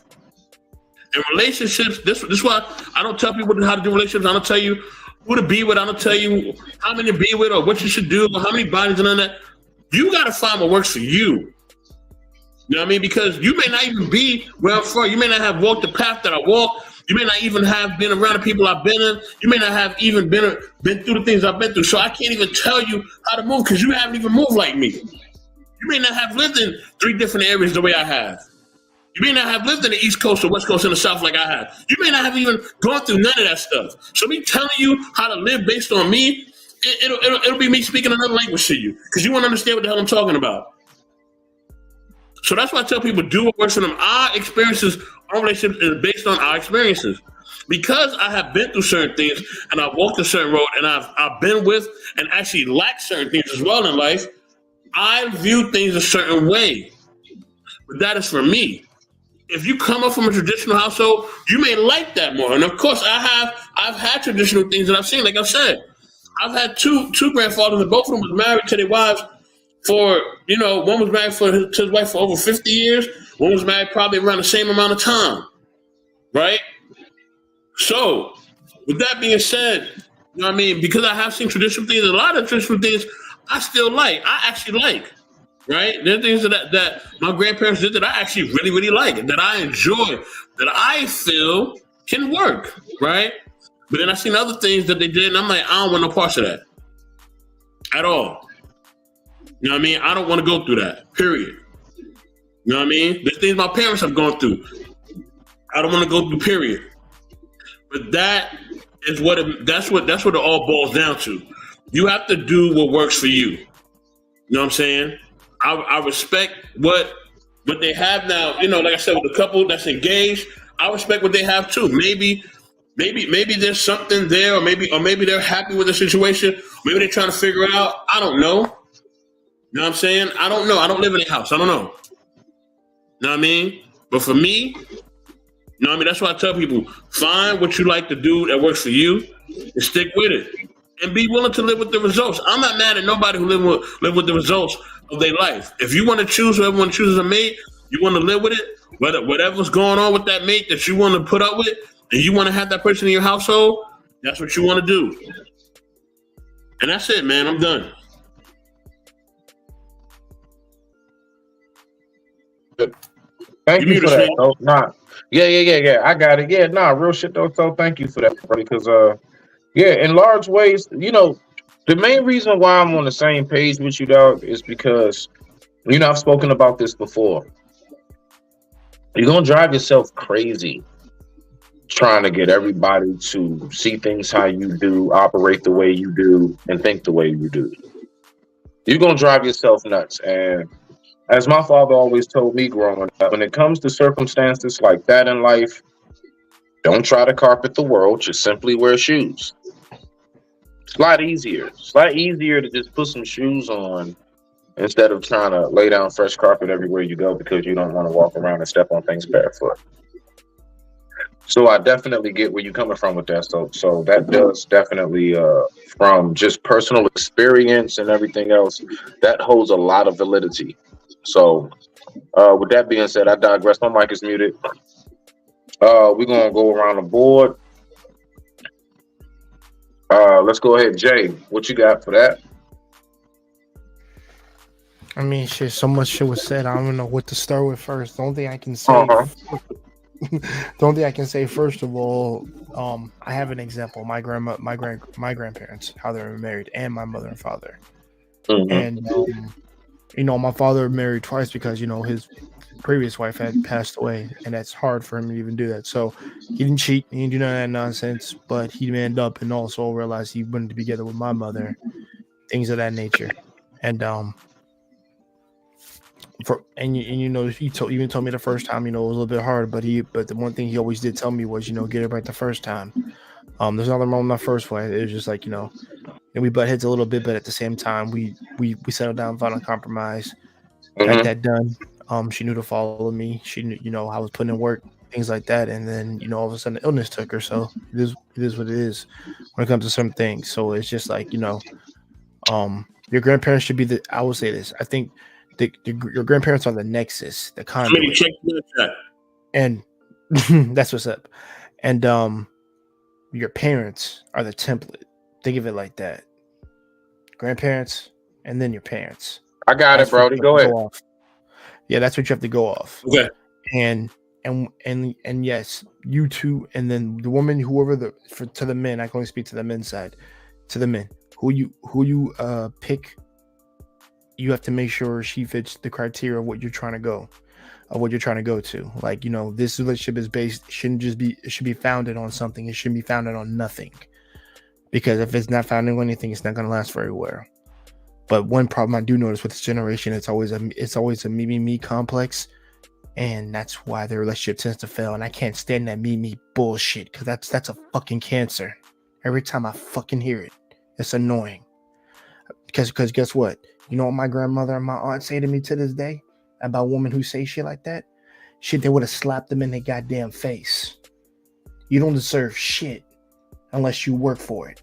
They worked for their man. They did all they were supposed to do. And my aunt, I won't bring out her name. My aunt actually had a conversation with my aunt recently, and she said, I envy the boys who are growing up now, or the gentlemen who have to look forward to marrying anything, if there's anything out there, because we kind of failed these women out here. Because none of them know how to fucking cook. And that's a fucking problem. And that's what we learned from our grandmothers. And which is really funny because I learned that from my grandmother and all the matter how to cook for myself because I live on my own and things like that. But the things is, you're going to find what works for you two. And the thing is, you're going to find that person that, like, you could feel honored to bring this woman to your mom and your grandmother. Because that's a big thing for me. So no hoe, no slut, none of that bullshit. There's going to be an actual genuine woman I bring to my freaking mother. And by the way, my mother married a military man. So, guess what he taught her? How to fucking dig up someone's past. So if you sketchy, she will tell me. If there's something I may have missed, my mother will find out. She's not stupid. So that's another thing. Your mother could also find out the woman you bring in her to see if she even is even right for you too. Because your mother ain't crazy. Sometimes she just right in the head. So I'm just gonna keep it real with you. Like, she's a good predictor of, like, if this woman joining our family, things of that. If this woman right for you, whatever, things of that. So, to my men, I encourage you, look at everything. not just visually. You have to look out that mind space and the first words that come out of her mouth. If she's soft spoken, sweet, kind, nice, and also she tells you this is what I want, and you want to be married to this woman, don't wait fucking 5 years, my nigga. I'm gonna be honest with you. Vet her for like a good 1 or 2 years, and by that time, marry her. Now my plan isn't ideal, but I ain't waiting no fucking 5 years. I want Kevin Samuels logic.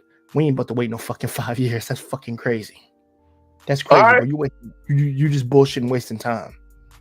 But and by the way, to the ladies in the chats, I do believe in marriage, but not the American version of it. I can tell you that. Go ahead. Okay, now, real quick, man. Let me just do this. So, you, brother Allen, y'all can just rock out. Go ahead, Sister Tika, get your piece in. Say what you got to say. Take your time. What's your take on this whole thing? The math, we're gonna go to you and brother Allen. So I'm so animated. So first off, shout out to me for sticking around for so long. Man, listen, I'm old. So I just gotta say, like, yo, shout Your out to check will the be in the mail. guys. Shout out to the guys that know what they want. I just holy moly, okay, holy Me want moly. island woman. No, listen, no. Shout out to the guys that know what they want because no, Ross seriously, Clark, it really yeah. is serious. You know, a lot of these guys play around, a lot of these women play around. I really think that you should go into a relationship, be intentional about what you want. You know what I mean? For guys, I think that they should really properly vet. Same thing for women. I mean, let's stop playing with these doodle heads. Let's get it together. As far as the couple, I feel like, 11 years, it's a long ass time. All right. I've been in long relationships, like holy shit. But we're not getting younger. So I do think that 11 years is kind of, exaggerative. But I can say that I don't believe in a particular time frame. I just do believe that like both parties should be ready. And that's kind of just it. But that's all I have. Hey, salute to that. We appreciate you, my sister. Mav, you got the floor. And Alan, you got the floor as well. Rock out. Yeah. I mean, what else you going like? They listen. Brother DW, Mr. DW is the blueprint, man. Like 19, and he got his girl at 16, man. He got her best years, and she got his, and that's the way it's supposed to be.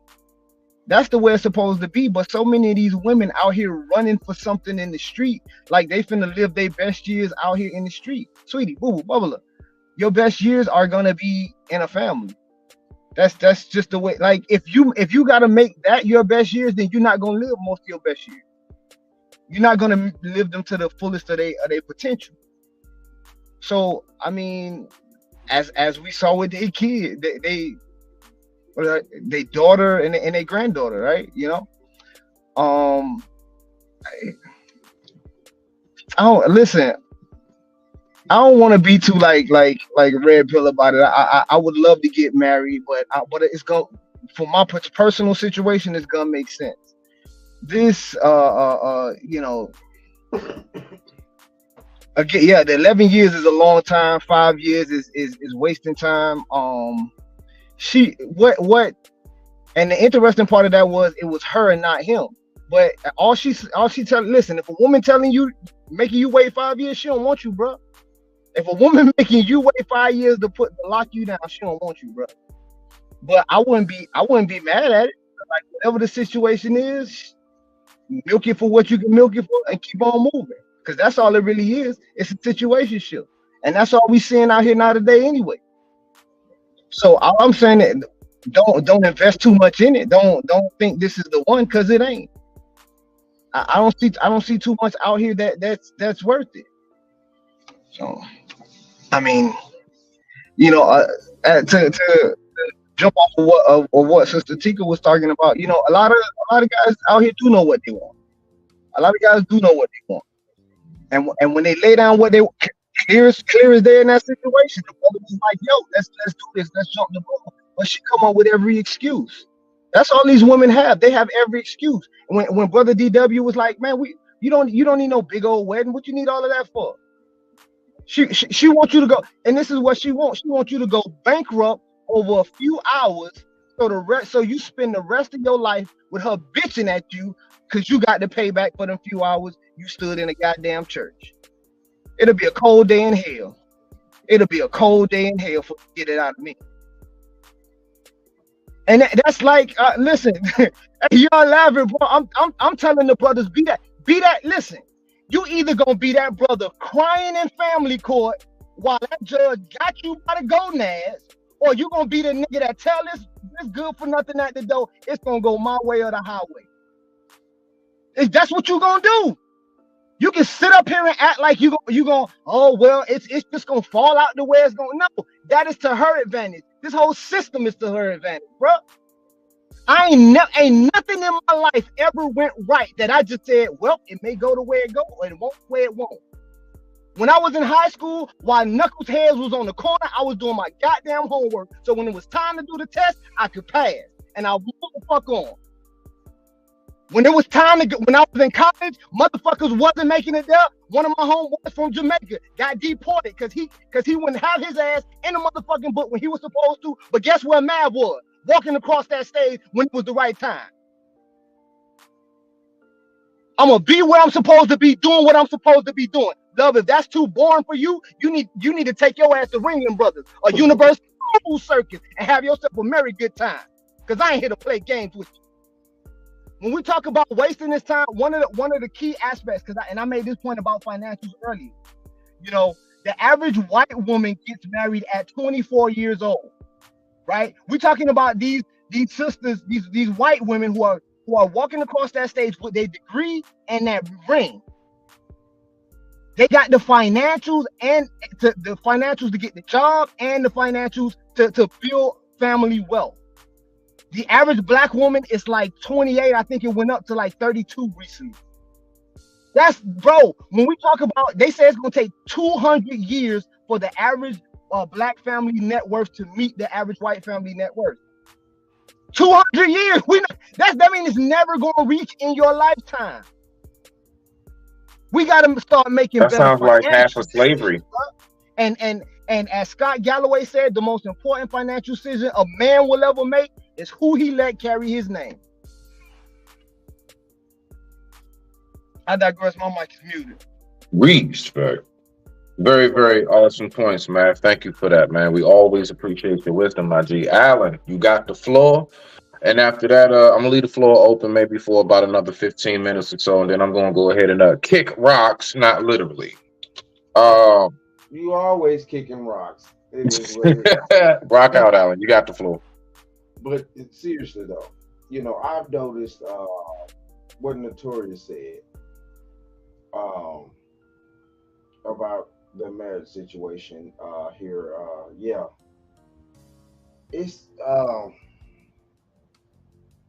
very complicated within the society that we living in.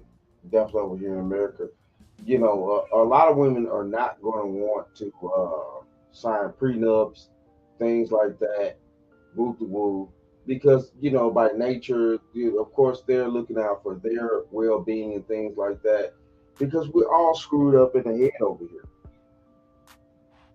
We're all screwed up in the head over here. And there's nowhere around that fact. But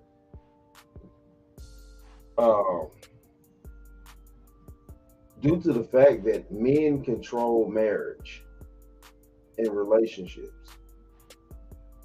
it's no way for a woman, regardless of her, you know, regardless of woman's newfound status or what job you have and things like that, you know, most men don't care that you make X, Z, Y amount of money, because if you are married to me and I already have my own home, I already have my own status of it may not be the status that you think that you're looking for, but due to the traditional way that things go, real talk, anybody that brings anything into my household, I own. As a man, I own everything that gets brought into my motherfucking house. That means financially, this and that, woo to woo. If I'm married to a woman and she makes, if she makes 50 fucking cents, that's my 50 fucking cents. And see, that's the problem with men out here in the 21st century. We don't remember our fucking place. Whatever is brought into our household is ours. If our child goes out and kills a cow in the woods, if we prepare our children to go out in the woods to kill a deer, things like that. Let's keep it simple. To kill a deer, that our son killed the deer, and our son bring that deer back home. That's my deer. As the dad, Venison. because I've trained my son to do the proper things that he needs to do to provide for the family. Hey, let me ask you a question, Alan. Let me ask you a question real quick. Right. Go ahead. All right. So definitely a certain time period in history is recorded where the structure of the household was designed that way. Now, do you honestly think, like, now I'm just saying, as far as, like, let's just say for those of us men who don't want to die alone, right, so to speak, although we all do exit solo. My point is, do you really honestly truly think that a woman with because again, I always say this, I don't believe that men who are on a certain level, a certain caliber, is going to be around and or tolerate a woman that's like way beneath them, right? Not even so much on like a career level, but let's just say here and here, we want to make sure that that is equally yoked as possible, right? As much as possible. Right. So do you really think that a woman that we choose, which would be a woman of a higher caliber, a woman of higher intellect, you know, a woman that maybe sometimes in a discussion she can get a little run for your money with little pointers and things of that nature as well. Do you really think that a woman on a certain level is going to say, you know what? Yes, I accept your hand in marriage, considering now that I'm with you, everything that I had before you is now yours. There is no, you know, I am the lead. I do make sure that everything for the most part is provided and taken care of, but I do recognize that you know, a marriage is a union from what I understand, from what I've heard before. But I'm just curious, what's your take on that, my brother? Rock out. You got the floor. I mean, that it is though, and you know, I know I got a little aggressive on the facts. Get that shit off your chest right here. Better here than in real life. Get it out here. But I mean, it's just facts though. If a man's supposed to be truly the head of the household, the head of the kingdom, and we have to think what that means. The head of the kingdom. That means anything that comes in his kingdom, he owns. So, you know, that's where I'm coming from. Now, we've had dictatorships that have not been so great. And then we also have had, throughout the centuries, dictators of kingdoms that have been benevolent dictators. This is just how this goes. You know, this is what's wrapped up in. You know, and I'm sorry, but I'm gonna put this out here, and I'm pretty sure that any woman that's a lady, in fact, she don't want no weak man sitting around here that can't, you know, control and structure things in his life, that knows that at the Brother Allen, real quick. Where's the fine line between weak and overbearing? Hold on. Repeat what you just said. What is the fine line between weak and overbearing? Weak and overbearing. The fine Yeah, line. because you said she don't want no weak man.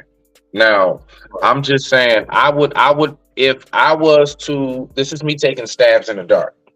If I was to Okay. take a stab in the dark, I would say majority of our sisters will not go for that proposal because it sounds too overbearing. Now I get it, and what you're saying is no, that's me displaying my dominance and my alpha mechanisms and what it is that I can do. And no, I'm not a guy that folks can just, run over. I get you. But that's why I worded it the way that I did, specifically because from what I know, like, like my mother and father, again, I say this all the time, and I'm pretty sure you and Mav and others have heard me say this. My mother made significantly more than my dad. My mother was a nice amount over, like, 100,000 a year. My father was under that. You would never know that coming into my household if you was one of my friends when I was a kid. You never know that. You would not know that my mother made more than my pops Because women back in because those of days, how they, be worship. it was just a thing where they just worked in tandem. I mean, so that's all I'm saying. And although they've had their back and forth like any other marriage. My mother's always made sure that she's let me know exactly where my father's benefit has been and vice versa. So that's all I was saying about that. But I digress. My mic is muted. You got the flow. We got about 10 more minutes and we're gonna go ahead and wrap it up. No, you telling the truth though on that though, bro. Yeah, that's we all grew up in that type of scenario to a degree, uh, as black people, and yeah, black women and black men have always worked in this country. It was no such thing as housewives amongst black people. You know, pretty much. Let's just keep this 100. And yeah, some black women did make more than their black men, and vice versa, woo to woo.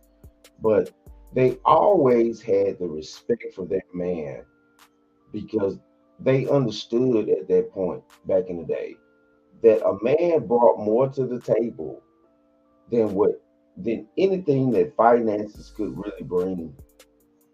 There was a level of understanding and protection that every man brings to the table for his family, for his woman, things like that. And all white all white men were not able to have housewives and stuff like that. Let's just keep this 100. We think that all the white people all the white men their wives was just sitting up laying around every day painting toenails and baking cookies. No.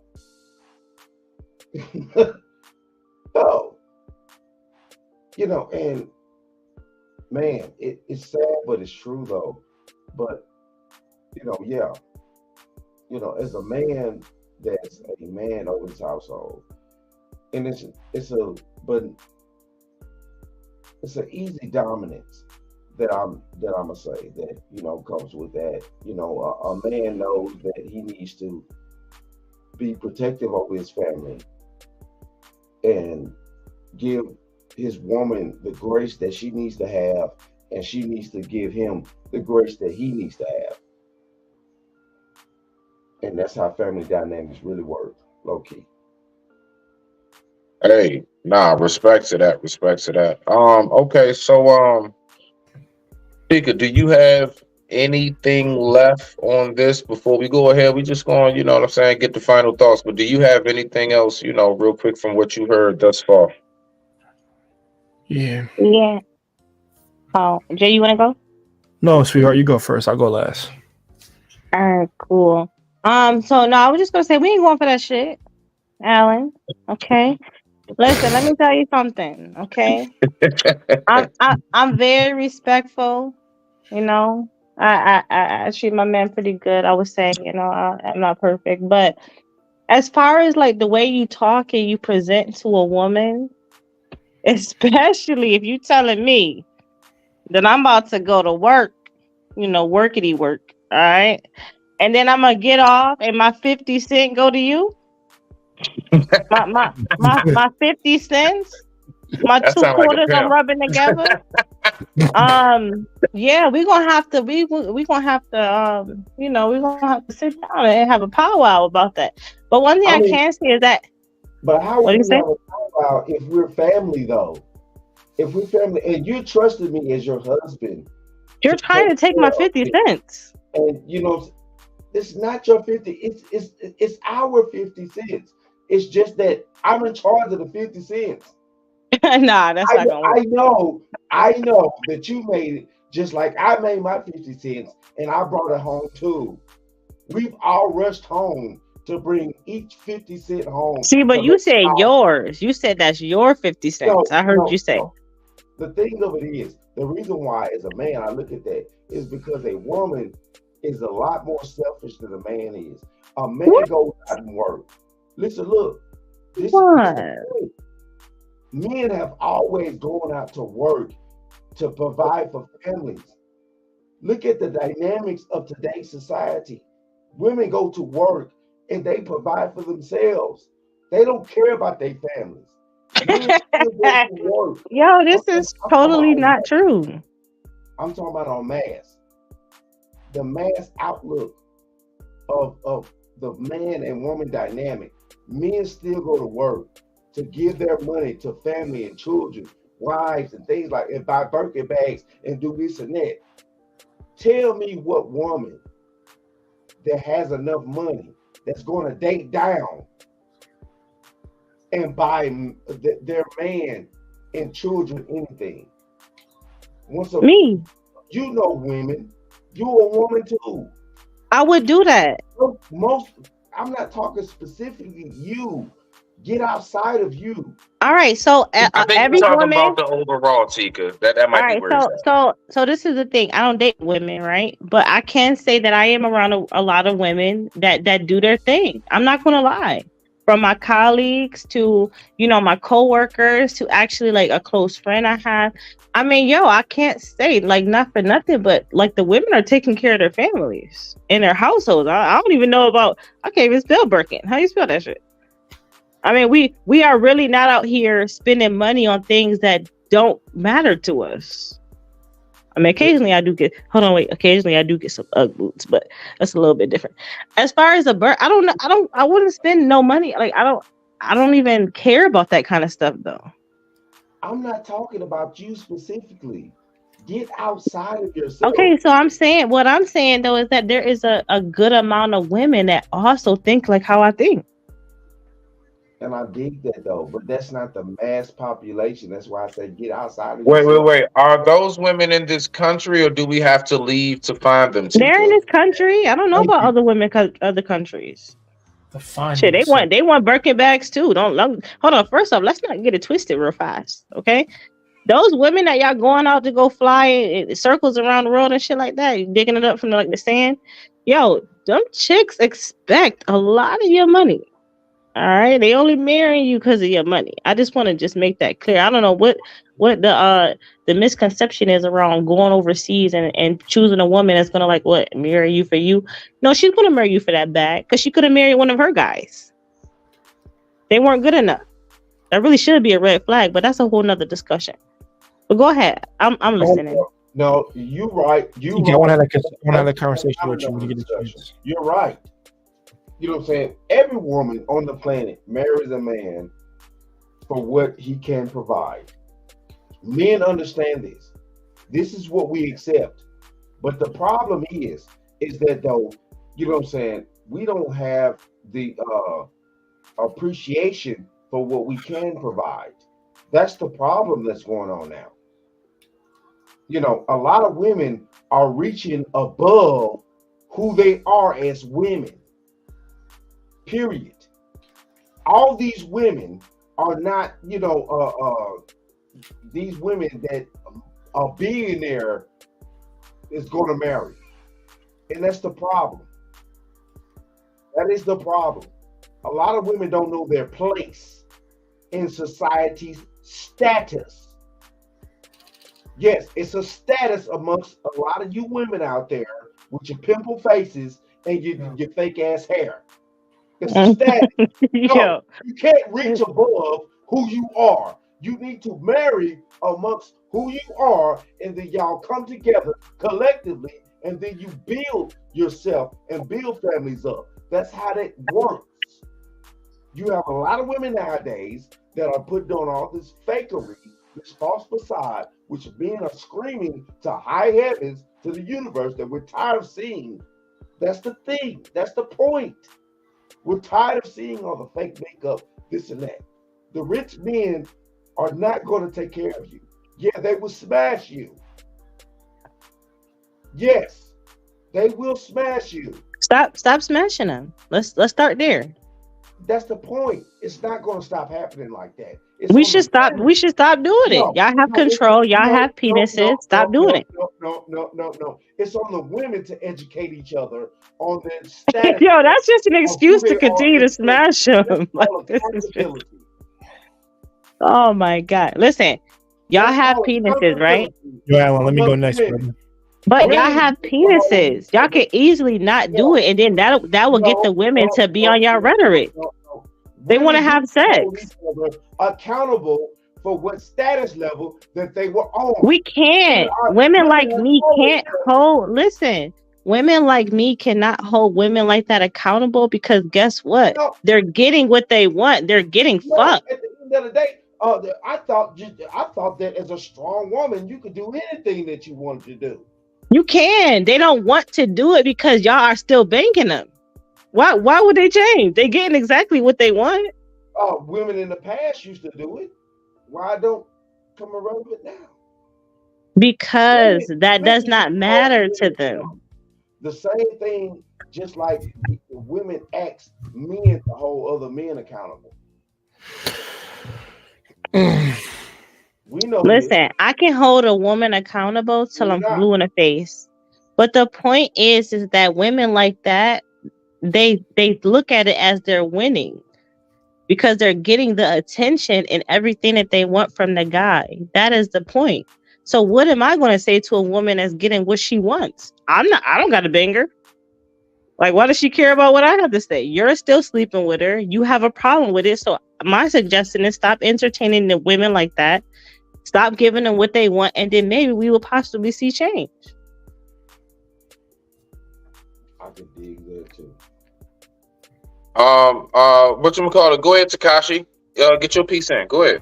Yeah, I'm gonna get this, and I gotta dip because I gotta work tomorrow. Oh no, we ending it right after this. Rock out. Good, because I'm like I said, we could go on 5 more hours about this shit. I didn't really know we could, but let me say this.